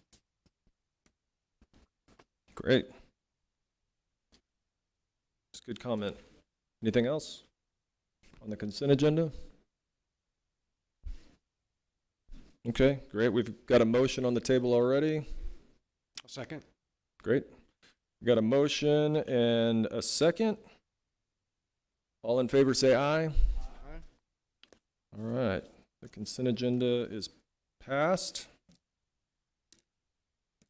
Great. Okay, next we'll move to governance and board member reports. Let's see, Rich, do we want to start down there with you, or do you want to wait? You've got a big one here in a couple items. I'll wait till that part of the agenda. Okay. Courtney, anything? You're good? Christy? Yes, thank you, Garrett. So we had a communications committee meeting on May 8th, 2024. Thank you, Mr. Benway, for providing these notes for me to share today. Just to reiterate, the goal of the communications committee is to make information easily accessible, involve families to assist in spreading the message, and reach community members who may not have students in our district. And the purpose is to gain feedback from parent stakeholders who receive district messaging to align communications, consistency, and cadence. So I have a few updates for you. As of Wednesday, the district transportation marketing plan to recruit bus drivers kicked off on May the 6th. So we have ads running on Boerne Radio, along with social media and website promotion. We also have ads that are placed on our actual school buses, on about 30 different buses, intentionally spread out in different routes in our community. We will also have large banners on each of our campuses to help us recruit bus drivers. Dr. Kraft is going to be recording an end-of-the-year video message for our community, which will celebrate students and staff, as well as preview various summer camps and classes, and look ahead to the opening of Viola Wilson Elementary School. In conjunction with that, which is going to be super helpful, we will have Mr. Benway and his team will help create a newsletter that is strictly for back-to-school purposes.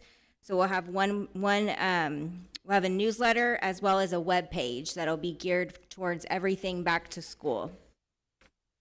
The district will be continuing to research additional external advertising opportunities. And I also have just a quick PTO update. Principals, I hope you had a good week last week for Teacher Appreciation Week. And we had a very successful Staff Appreciation Week. All in all, our parents in BISD were able to donate over $50,000 to just support our staff and love on them and provide them with so many different types of things, including taco bars and even some massages and lotto tickets and Taylor Swift inspired events, and even classroom room service. So thank you to our PTOs and our donors for that. As we finish up the school year, we had 2 campuses donate to go ahead and get Viola Wilson's PTO up and running very soon. So we're excited about that. And as we reorganize, as PTOs reorganize their boards, for our last meeting, the middle schools and the high schools have invited the incoming 6th graders and incoming freshmen to attend their last meeting to welcome them for the next school year. So that's all I have. Thank you. Great. Thanks, Christy. That was excellent. Dallas, you got anything you want to share? No, you good? All right. Arlen, anything? No committee share? No? I'll share we had a budget workshop last week. All board members were present, so I don't need to go into the details on that. Certainly, certified tax values are not what we'd expected to see in the growth and percentage of those. So going to be a lot of pencil sharpening as we get closer to finalizing the budget that we'll have to approve at the next board meeting in June. Second committee I'll report on is our facilities committee meeting. We had a facilities committee meeting on Friday afternoon. A number of items discussed. We talked about kind of pending additions from the 2022 bond, still for Boerne Middle School North and Boerne Middle School South, the additions.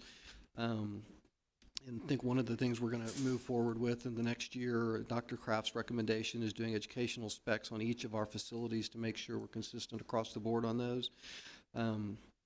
Got an update on the Aquatics Learning Center and the progress there. It's been delayed a little bit more than what we'd anticipated. On the good side, there are several summer projects that are in process for upgrades to campuses, new furniture in different places. They are going to be using the gyms and cafeterias to stage furniture as they get those placed over the summer. Then make ready for Viola Wilson, the Boerne High School Edition, Champion High School Edition, and then the Mitchell Learning Center. All of those projects are still moving along well. Just some updates on some discussions regarding land that have been going on. We had I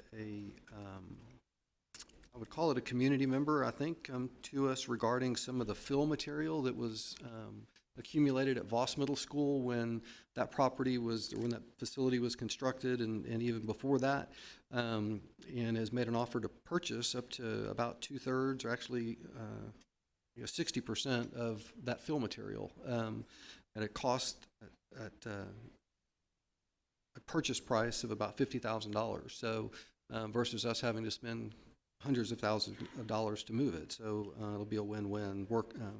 Wes is going to be working out the details with Mark on that. We did enter into a contract, I think it was approved this evening, for a new point-of-sale system on SFE, our food service company.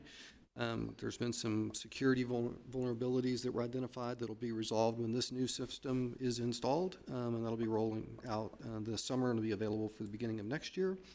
And then talked about kind of the wrap-up and the findings of the strategic facilities planning focus group that's been ongoing in the fall and the spring of this year, and just as we start preparing, looking at growth and what future facilities might be, and kind of the timing of when we would draw together a long-range facilities planning group. So I think that's all of the items we covered. I'd be happy to answer any questions. Great. Any questions? No? Okay, and Mr. Center, we're going to get to you. So let's see here. Next up, we're going to consider nomination for TASB Board of Directors. The school board will consider nominations of a candidate for the Region 20 Position D seat on the TASB Board of Directors. A TASB director represents his or her region on the board, guiding the organization to ensure that the association fulfills its mission to provide advocacy, visionary leadership, and high-quality services to members. So at this time, I would entertain a motion if anybody would like to nominate someone. So we did this. I'll just kind of give a little bit of a background. There was a vacancy created on the board for Region 20. We nominated Rich. Was that in the spring or was it late last fall, Rich? Remember, spring of this year. So he has been a seat at that table on the TASB board. But because it was an appointed position, he does have to go back up for nomination. And so I'd be happy to, he's agreed to continue serving for TASB. So I'd be happy to make a motion to nominate Rich Senna as a candidate to serve on the Region 20 Position D seat in the 2024 TASB Board of Directors. Got it. Great. Any questions, comments? Just one comment. There's 4 representatives from our region. Large districts over 50,000 students automatically get a seat. So that's north side and northeast. And there are 2 remaining seats. One is a trustee from East Central and Boerne. Prior to my appointment, we had Rolinda Schmidt from Kerrville. So the Hill Country's always had a representative. And, you know, the Antlers are okay, but I prefer the Greyhounds and the Chargers, you know, is what you know. But so it's good to be on it and give a perspective from our district, because quite often you've got large urban districts that dominate that organization, and they really need to hear the viewpoints of property wealthy, small to medium districts that have different viewpoints on things. So hopefully I can play that role. Awesome. Well, we appreciate you serving. So we've got a motion and a second. All in favor say aye. Aye. The motion passes. Congratulations, Mr. Senna. Next up, we've got consider advocacy resolutions for TASB, and so I'll let you keep going there. Okay, every year, Texas Association of School Boards at its June convention looks for resolutions to forward to the state legislature for the next session. The 89th session of the state legislature starts in January of 2025 and goes through for 140 days. There is a long list of work that needs to be done on behalf of public education. I think it's fair to say there were squandered opportunities in the 88th session, which was in 2023. Some great work was done on property tax relief, but there was a whole bunch of money, $4 billion dedicated to K through 12 public ed that was never specifically allotted because the bills weren't passed to allocate the money. That would be the equivalent of about $3 to $4 million to our district. We could have really used that money. And so what we decided to do was, we haven't really done this in the past, was write some resolutions, have it forwarded to TASB, but these resolutions will also form the basis of the legislative priorities that we do adopt every 2 years in August prior to the start of the legislative session. Then what we do is we get a team of people, and just about everybody on this dais has been up to Austin before to lobby, to knock on doors. Doesn't cost the taxpayers a dime. We pay our, you know, it's not expensive to get to Austin, but you know, we do that because it's important for our voices to be heard. So what I'd like to do is I'd like to read these resolutions and kind of explain the logic behind it. First resolution is the Boerne ISD Board of Trustees calls upon the Texas legislature to create a teacher retention funding allotment to help recruit and retain quality teachers who serve over 5 million Texas school children. And there's a bunch of whereases. Whereas Texas teachers earn an average of $7,500 less than the national average, whereas there has been no update in state funding formulas since May of 2019, whereas cumulative inflation has totaled 22% since that time, whereas there is $4 billion in Texas's current biennial budget for K through 12 public ed that remains unallocated, whereas a recent Texas Association of Business Officials school finance survey of 313 districts representing over half of all the state's K through 12 students reveals that 80% of ISDs face challenges of budget deficits for the next fiscal year, whereas 84% of those districts surveyed indicate that they will either not grant teacher raises or only do so by making substantial cuts to other programs, whereas Texas teachers work hard and have had a tremendous impact in producing the highest four-year graduation rate, high school graduation rate of any mid-sized or large state, whereas public school teachers are responsible for teaching all those who enroll, many of whom have challenging educational disabilities.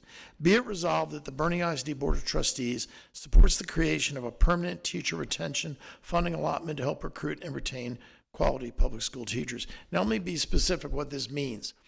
an allotment specifically designed for teacher pay. The state Senate considered this in the last session. It was a little bit misguided, but the concept was right. They could allocate, if they wanted to, that $4 billion simply to teacher pay. And that would be a lot that would be about $5,000 per teacher across the state of Texas. Now, that wouldn't wipe out the full deficit between us and other states, but it would go a long way in doing that. And it's really is just going to take the focus, the energy, and the commitment by the state legislature and the governor to bring this to happen. So that's one resolution. The second resolution revolves around the basic allotment. And the basic allotment is the funding mechanism that funds public schools. It's currently $6,160 per student in Texas. There are weights on top of that, special ed, et cetera, that increase the funding. But our district is about $1,500 less per pupil than the average district in the state of Texas because we have basically a lower poverty rate. And that's a lot of money, $1,500 per kid. So here's this resolution. Whereas there have been no increases in the basic allotment since May of 2019, whereas cumulative inflation has reached 22% since that time, whereas local districts face substantial increased costs for fuel, utilities, and insurance. And one thing I want to mention, Mr. Scott tells us that our budget for insurance alone is up $470,000 next year. $470,000. What are we getting for that? Nothing. It's just the increased cost of insurance. Fuel is through the roof. We're through the energy policies of what's going on right now. It's ridiculous. What else am I reading here?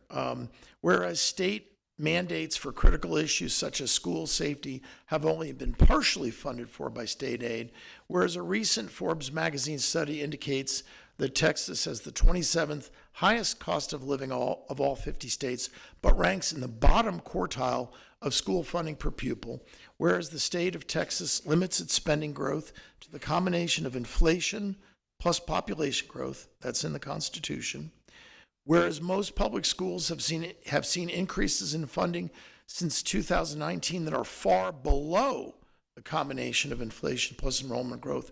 Be it resolved that the Boerne ISD Board of Trustees supports an increase in the basic allotment in order to provide for a comprehensive quality education for all K through 12 public school students that facilitates continuous improvement and academic excellence.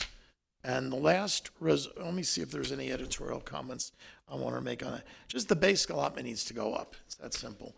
And the last resolution, the Boerne ISD Board of Trustees calls upon the Texas legislature to increase its financial support for school safety. Whereas the Texas legislature passed House Bill 3 in 2023 requiring districts to post an armed security officer at every school and provide mental health training for certain district employees, whereas the legislature did increase the state funding for security from $9.72 per average daily attendance to $10 for every student. That was a 3% increase.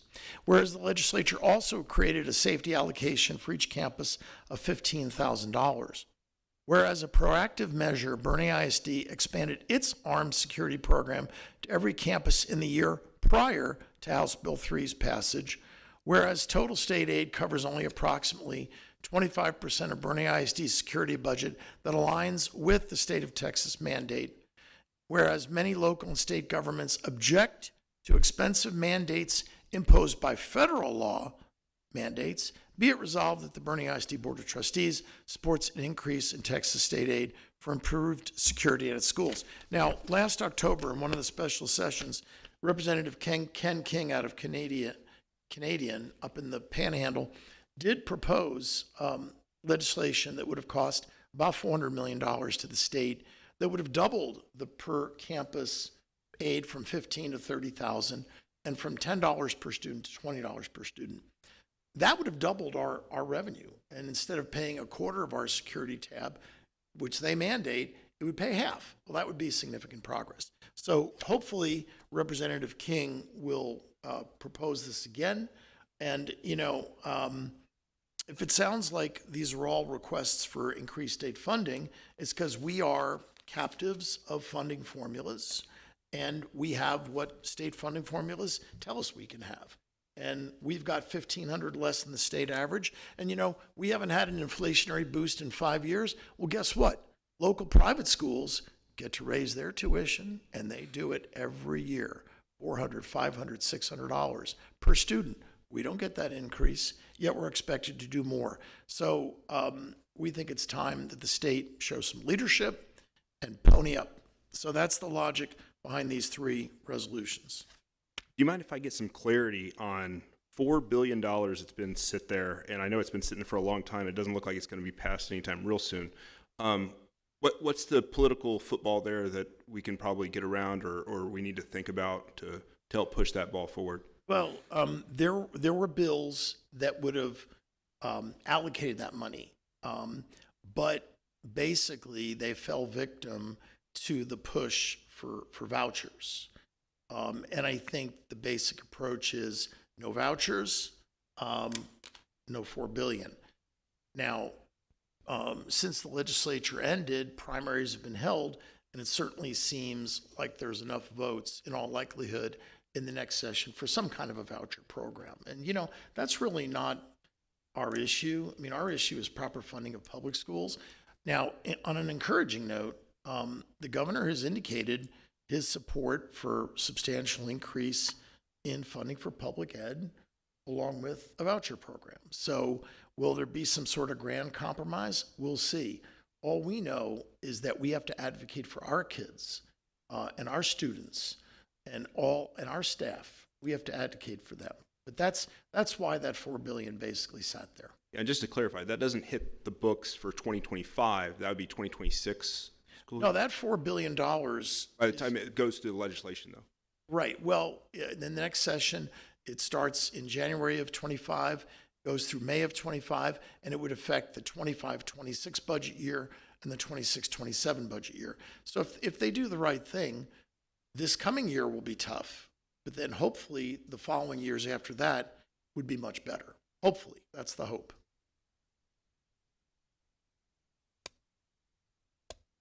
Great. So we have to pass it. Yeah.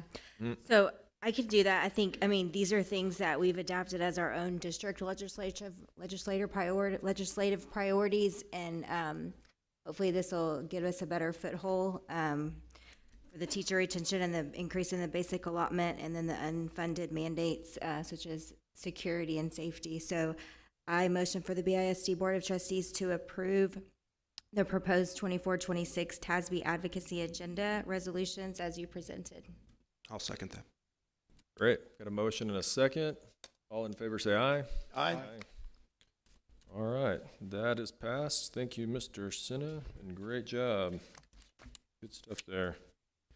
Okay, next up, we've got, I'll turn it over to Dr. Kraft for district updates. Thank you, President Garrett. I want to welcome Dallas and Courtney to the dais. This completes our team of 8, and I look forward to welcoming you, as do the other trustees, to the team, and look forward to our work together. Rich, I want to thank you for bringing the TASB resolutions forward, and it really just sets the tone that advocacy has to start early when we're thinking about what our school district needs as we march towards another session. So thank you, Rich, for bringing that forward. Christy highlighted our generous PTOs and all the excitement last week in celebrating our teachers for Teacher Appreciation Week. I know our principals were hard at work mapping all that out, so we just want to again say thank you to our teachers and staff. And I want to give a special thank you to our pre-K teachers, because I recently did 2 read-alouds in a couple of pre-K classrooms, and I don't think I could be a pre-K teacher. Just want to praise all of our pre-K teachers for their patience and doing such great work with our littlest learners, and for what they do every single day.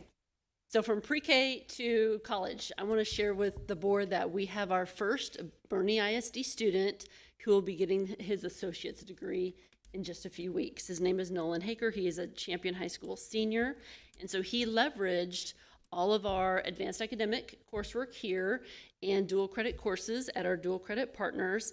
He leveraged all that to transfer his credits to Northwest Vista College.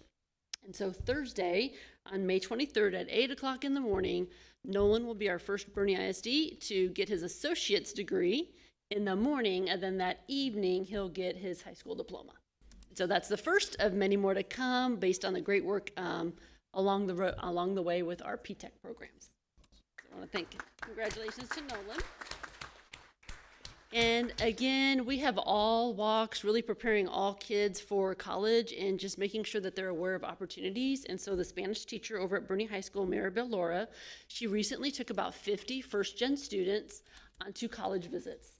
And Maribel got a grant. She was very excited to take 50 students to show them all what's possible when they think about their plans post-high school. And so thank Miss Laura, and no great things will come from that trip, and thanks Mr. Wilson for sharing that with me.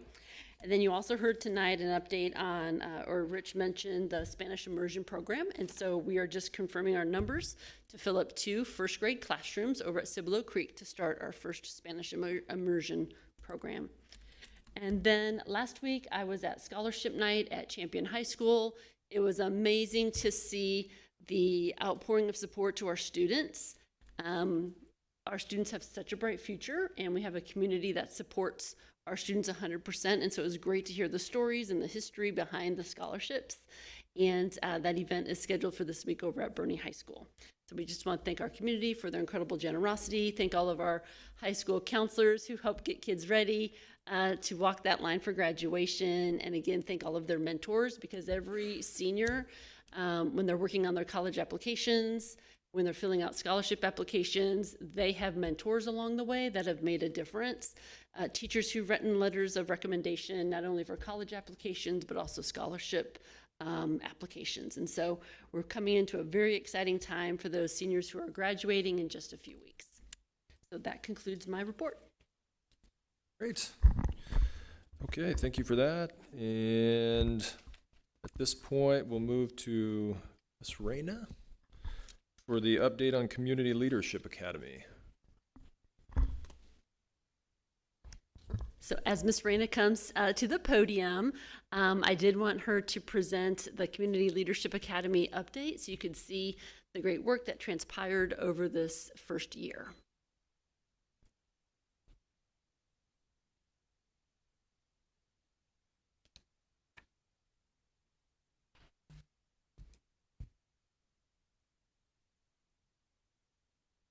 Good evening. Hello, my name is Yvette Reyna. I'm the Executive Director of the Boerne Education Foundation, and I handle community partnerships for the district. Today, I'm very excited to share with you the recap of the Community Leadership Academy.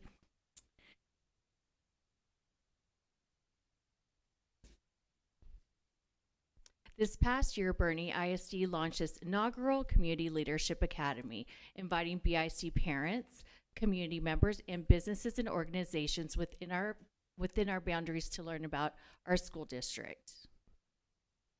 We had 3 objectives. Our participants learned about the Board of Trustees' role in making BISD fiscally and academically exceptional. Participants learned about district operations and their impact on student education. And lastly, they learned about Boerne ISD's dynamic and engaging programs supporting students in academics, athletics, and fine arts. Last summer, we received over 90 applications and selected 32 participants. We held 5 half-day sessions from October through March. The first part of each day, we had like an information series. So that was more of like a lecture series from several of our executive leadership team. They learned about the roles of the school board, state accountability and district scorecard, the history of school finance, human resources, where we focus on staffing, recruitment, and retention, along with a bond update. We also shared with them advanced academics, the whole child approach, and technology in the classroom. The second part of the day were engaging experiences. We visited career and technical education classrooms. We attended a student leadership council meeting and a student advisory council meeting. They spoke with students in the entrepreneurship program and the ag program. They toured Faber Elementary School and they ate lunch with a second grade student. They read to students at Currington Elementary School, and they had a sneak peek visit at Viola Wilson Elementary School as well. And they participated in a day-long practical force-on-force exercise during a school safety and security day, which we did on a Saturday. And we have several photos of engagement. On the left side, you'll see our very first session, and that was a group photo. Up on the right is one of our participants. His name is Mr. Affelt. He was actually sharing some dad jokes with our second graders. And then down below, you see Chief Perez, and yes, he does have in his hand a school lunch that he enjoyed, and he does like chocolate milk, just note that. They also enjoyed going on an older school bus, but then we shared with them what it was like to be on a new school bus, which was part of our last bond. And up in the right corner, we have Mr. Sepulveda. He was one of our participants with the second grade students, and she was a little disappointed because she wanted to keep him all day for her classes, but we did have to leave. Down below, we donned our hard hats and our orange vests, and they went for a tour of Viola Wilson Elementary School. At each session, we had a feedback survey that was conducted. Participants provided positive comments about our program, and here were a few. Boerne ISD is a reflection of the community it serves. It is full of hardworking and honest people who care greatly about our students. Another comment was that it was an extraordinary opportunity to better understand how we as a community can do better to support our district. Applications will be opening up for the 24-25 Community Leadership Academy on June 1st, and we'll accept the applications until September 1st. You can find more information on our website. In conclusion, the inaugural Boerne ISD Community Leadership Academy was a resounding success, providing participants with valuable insights into our school district's operations and fostering a deeper connection with our community. Thank you for the opportunity to present today, and I'm happy to answer questions or if you'd like to share comments. Well, I definitely have comments. So I was in the first graduating class, and I mean, obviously getting involved stuck with me. But I wanted to thank you so much for opening our eyes in the community, the involvement for the members of that class to one, learn each other and learn how much we're, you know, the school district represents our community and vice versa. We have a wonderful community that wants to get involved, and I'm so thankful that we have a district that opens those gates and lets those people and parents get involved to show, you know, how wonderful our community is. It was really a fantastic opportunity. I loved every single day. Maybe the one over here on Saturday, maybe a little bit more than I should.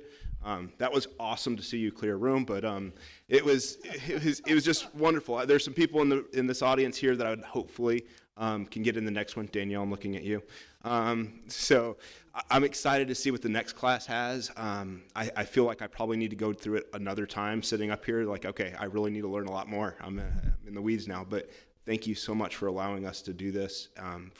We were honored just a couple weeks ago to, you know, got our little picture and everything, but it meant so much for us to be involved and to learn, and hopefully we can be advocates for the district and what the needs are, where we can best be represented within our district, and thank you for that opportunity. Yeah, just a comment. I mean, I think you did an outstanding job leading that program. The people, everyone that I spoke to raved about it. They thought it was a great experience. And we now have 32 new ambassadors for the school district because it's important to share information. So thank you. Great. Any more questions, comments? I just echo, I think it was a wonderful program. I'm so glad we piloted it and it went so smooth. And I thank you for inviting the board members just to participate here and there. It was great to meet our new ambassadors, and I've just heard amazing comments, and people have already asked me when they can apply for next year's cohort. So kudos. It was a great job. Thank you very much. I'm already planning the next agenda. It will continue our guiding principles of the district. Thank you.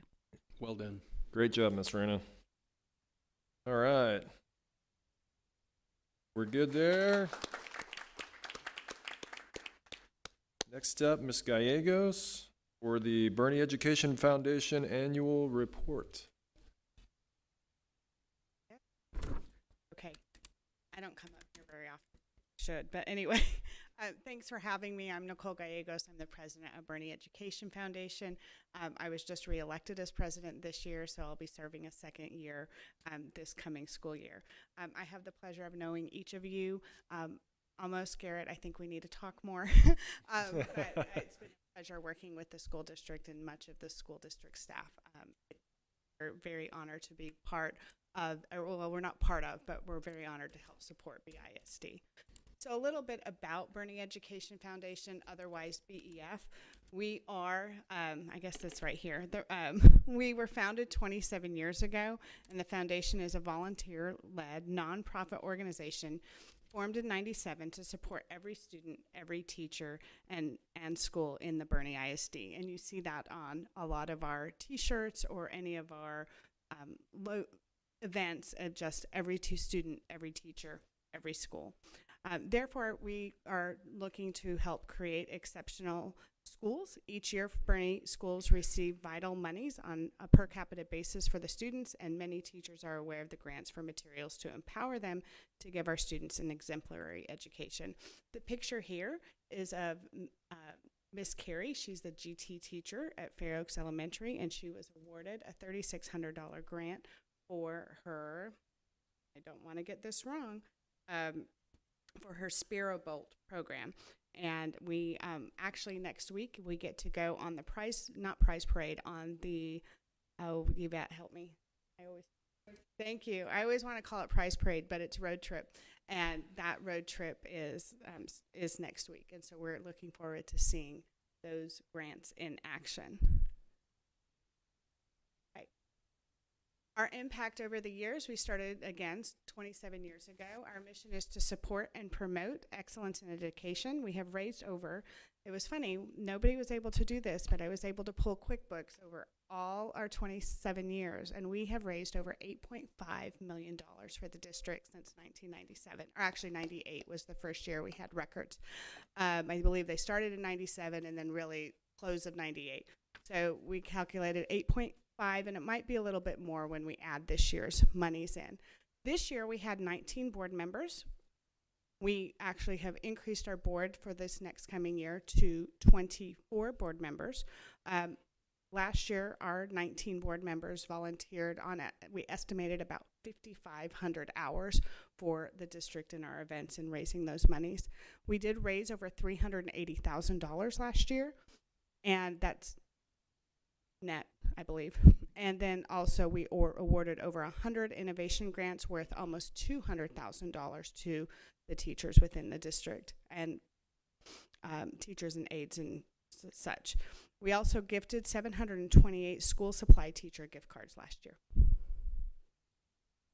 This picture is a very important gift that was TIG that was given to the welding program with Mr. Vick, and that table that you see there was a table that this student wrote a grant for. Well, actually Mr. Vick wrote the grant for, and the students all, when it was granted in January, and somebody will correct me on the date, each student in the program wrote us a thank you note, and we have that binder to date. Programs and initiatives.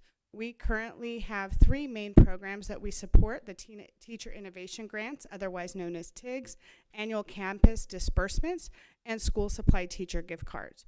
We also maintain a permanent endowment that we review contributions to biannually, and then of course we also work closely with the district to support district-wide initiatives. You can see here with regards to our disbursements, we give 50% to the teacher innovation grants of the funds from the previous year raised. And then the other 50% is a split between the school supply gift cards and the disbursements. And the disbursements are a per capita disbursement based on school enrollment. Our fundraising efforts this past year were Birdies for Boerne, Giving Day, Purse Mania, Rock On, and not to forget employee giving. And this might be a little bit hard. It's hard for me to read here, so I'll read it here.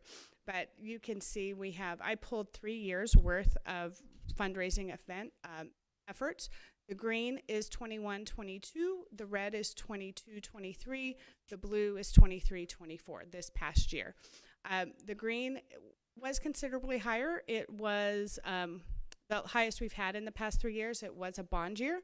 In addition to, it was the first year right out of COVID. So everybody was really, the giving was, I think, above and beyond, if you will. But you can see this year we did improve on almost at every level, with the exception of Giving Day in terms of our fundraising efforts. But overall for the year, we did raise more than we did last year. All right. So I think it was a long meeting, or else I would have had more people here. But for anyway, we do have we have 9 executive committee members, and of course Yvette, who spoke up here, is our executive director. I believe I have a few executive committee members.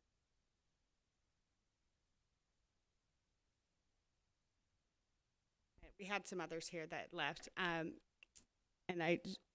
then Lindsay Berwick is our executive vice president. Josh Peterson, our vice president of disbursements. Jim Jeffrey is our treasurer. Sarah Falkenberry is our vice president of development, and Danielle Scott is our vice president of marketing. Lindsay Berwick, our AVP of development. Matt Myers, our AVP of disbursements, and Stephanie Hankins is our secretary. And then we have the remainder, the 15, I'll do the math real quick. Board of directors, these are our new board of directors this year. We have a couple of them here. I was hoping they would all be, but it was a late meeting today, but here. And I'm not going to read through all of their names, but we have an excellent board. We had an amazing board last year, and I'm just so excited to add the additional folks that are joining us this year. A special thank you to our 3 outgoing board members, Stephanie Chandler, Tamara Thornton, and David Kirk. They are phenomenal, and we will miss them. But we know where to find them. Great. All right, this is our financial overview for net expenses and income and revenue and expenses for 22-23 and 23-24. We haven't closed the books yet. They will close at the end of June, but these are the monies to date. And you can see here, as noted, I'll just give high level, that our net operating income all in was $358. I had said we had raised $380, but of course we're still trying to get some of those final numbers in. But they're aligned with what our expectations are. And you can see here as well, in terms of our per capita distributions, our kickoff cards, and then our teacher impact grants, the money's given there. I did want to call out, because we haven't spoken about the endowment, that our endowment did gain had growth from the prior year, and you can see that currently our endowment is worth $1.6 million as of April 30th. Great. Going fast enough. Okay. Recognition and statewide awards. These are things that BEF has been recognized for. We have received the Texas School Public Relations Association Gold Star for category, academic classroom photo, which was this morning huddle. Oh, I'm sorry, not this one. The morning huddle with the pre-K students. Also, the Texas School Public Relations Association Gold Star for category photo praying for our first responders. This photo that you see here is Sheriff, sorry, I want to make sure, and I should have had it memorized. Give me a moment. Kevin Klarner. Thank you. It's here, and I'm nervous, and I missed it. Sheriff Casey Kleiner and his canine. You can see his dog here, and this was actually a very special picture, and we received an award for this picture as well. We also have received Texas School Public Relations Association Gold Star for category for our Giving Day video, and also for our BEF Wow Moment video as well. Great. That concludes my presentation. Questions? Anything from Ms. Gallegos? I have something for you. I just learned that y'all are multi-generational now in the last meeting. We are. And I'm like, that speaks, I think, to our community and the giving heart that y'all have. I'm so blessed to know y'all for that. But I'm like, how cool is that? Where you have like your mom was doing Yeah, the same we thing. need to share that, and it's not my mom, but Trace Klein's mom.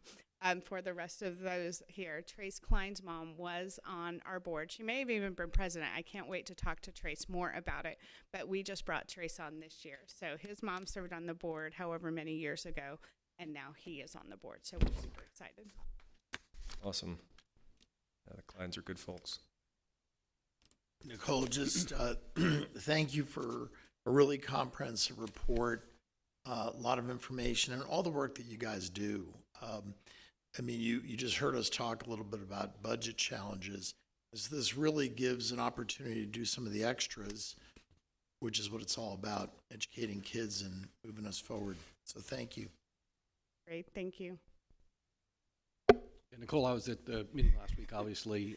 It was neat to see the new faces in the room, certainly an energized group, and it takes a leader to keep them energized. So thank you for continuing that role. Thanks. I'm honored to be serving with them. Right, Courtney, press that button. Right, Nicole.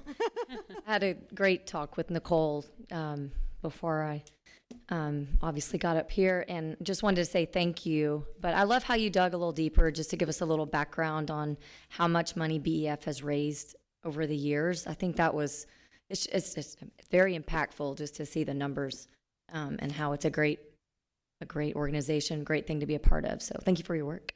Thank you. It was fun. I'm kind of a numbers geek, so that was fun. But now I'm going to pass the QuickBooks over to Jim.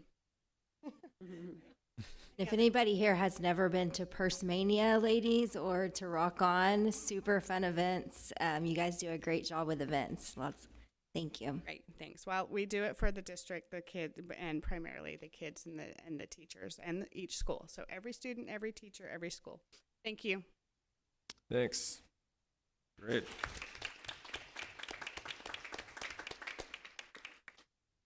Okay, Mr. Scott, you're up. Yeah, second half of the meeting here. Half?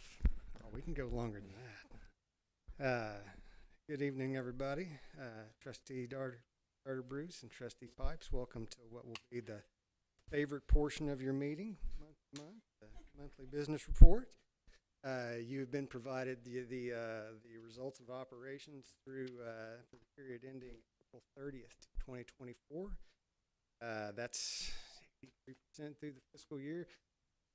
Next month's report will be, whatever percentage through the fiscal year, but certainly the majority of our expenses will be recorded through the end of May, since school will have closed. We'll have summer school to record for June. And payroll for those folks still working in June, but the biggest piece of the financial picture will be done at that time. Just a couple of comments out of the budgetary comparison schedule. If you look at the general fund, it shows $4 million expenditures over revenue, and been around a cent and a half. You'd recognize that that's a little bit unusual for April. Have expenditures over revenues, and if you were concerned about that at all, there's the reason for that's pretty easy. We on the revenue side, we record those revenues as they're received. So because Senate Bill 2 was passed in the previous summer, and because state aid is a bigger piece of the budget this year, every time we do a legislative session and they compress the tax rate, you'll see state aid expand and then go up and go down, and since Senate Bill was done so late, we would normally be paid 80% of what the state owes at this time, but we won't get our third payment until August after the school year ends, and that would normally be 20%, or about $3 or $4 million. But since state aid was calculated so late and went up so much, there'll be another. Right now, we're going to accrue 10 to $12 million, and that is one of the reasons. The other reason is that we do accrue payroll expense as we go along. Teachers go month to month. We award the days that they've earned, but that's not necessarily what they're paid. They're paid through August. So right now we have $12.9 million in payroll expenditures, and that number will start to go down. That liability will go down without recording expense, because at the end of May they'll have earned everything that we're going to pay them in June, July. Okay. So that's not a concerning number from a cash flow perspective. We have plenty of cash in the bank. Sure, all our vendors and employees are paid properly. One other comment about the Child Nutrition Fund. You'll note that we're running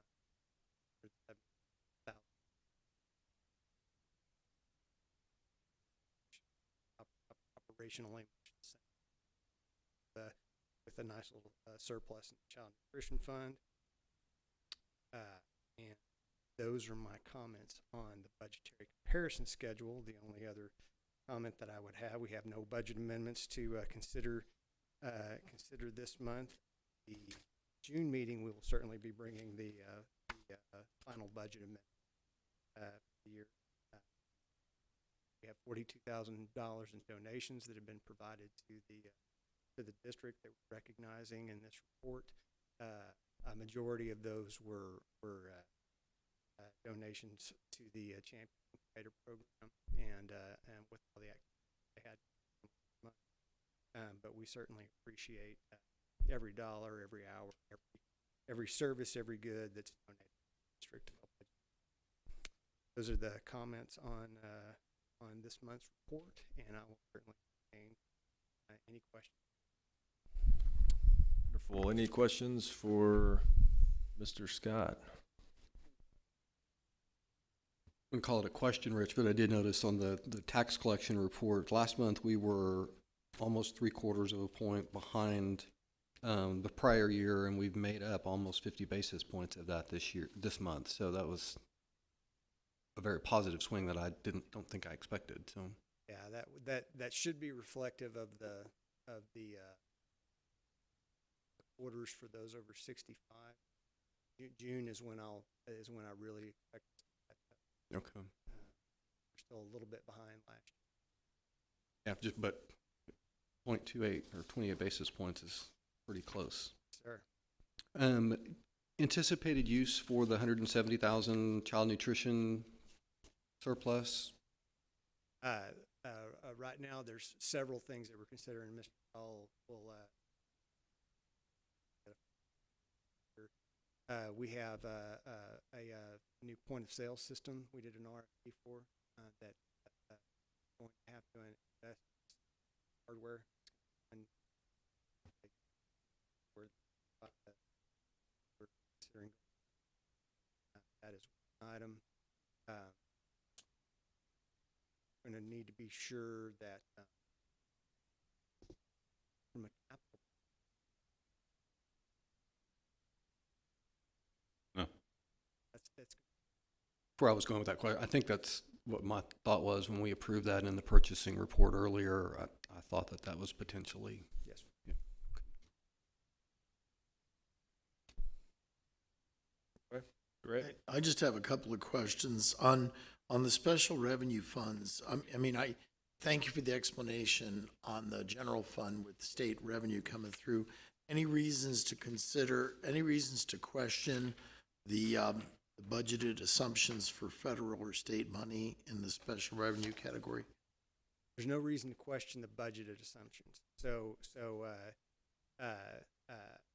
what we should be seeing in the special revenue funds is a zero net, right? And right now you don't see that. So there's some revenue that still needs to be reported, catch up with the expenditures that are shown at this point. Okay, thank you. And the other question was under the 2022 construction fund. I see revenue of over $3.6 million. That's the investment income? all interest income. So could you explain how that operates and the impact that it has on our ability to fund all the projects that the voters approved? Absolutely. So I can use last week's transaction as an example. We sold 55 million, the last portion of our authorization. As soon as we receive that 55 million in June, so we'll have a closing date of June for the pricing. That'll be invested into primarily into investment pools. Right now, we're about 5.5%. Those will collect in the capital projects fund. There's two things that we have to consider on investment income off bond. The first one is arbitrage. We cannot earn more than we're paying in interest on that debt. IRS on that. So we have some good folks that are experts in arbitrage, quite honored to that for us, and will provide us with an estimated arbitrage liability. And what it will look like is we'll take that 3.6 million and we'll reserve that in a portion of that in a liability, ensure that if we land on 5.5%, say for the entirety of funds that haven't construction yet, and we only paid 3.4% in interest on that. The remainder of that can be used for projects. The purpose is the bond that were outlined when we sold the authorization, public approved. Yeah, it does.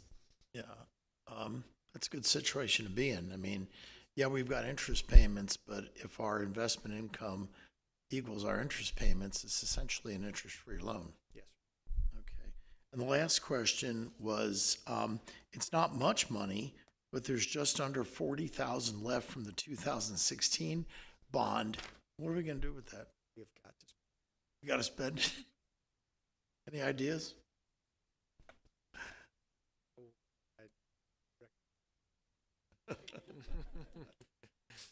Thank you. Hey, anything else for Mr. Scott? Okay, I'd entertain a motion. I move to approve the budget amendments, donation report, and tax collection report as presented from Mr. Scott. I'll second. Okay, we got a motion and a second. All those in favor say aye. Aye. Great. The motion passes. Next item, future business items. So our next meeting is June 17th, 2024, where we'll discuss preliminary STAR results, end-of-year progress monitoring, public hearing on the budget, and hopefully approve the budget at that point. And so at this time, I would entertain a motion to adjourn. All right, we got a motion and a second. All in favor, say aye. Good job, Mr. Wilson. Thank you, sir. Thank you. At this time, the time is 9:02 and we will adjourn.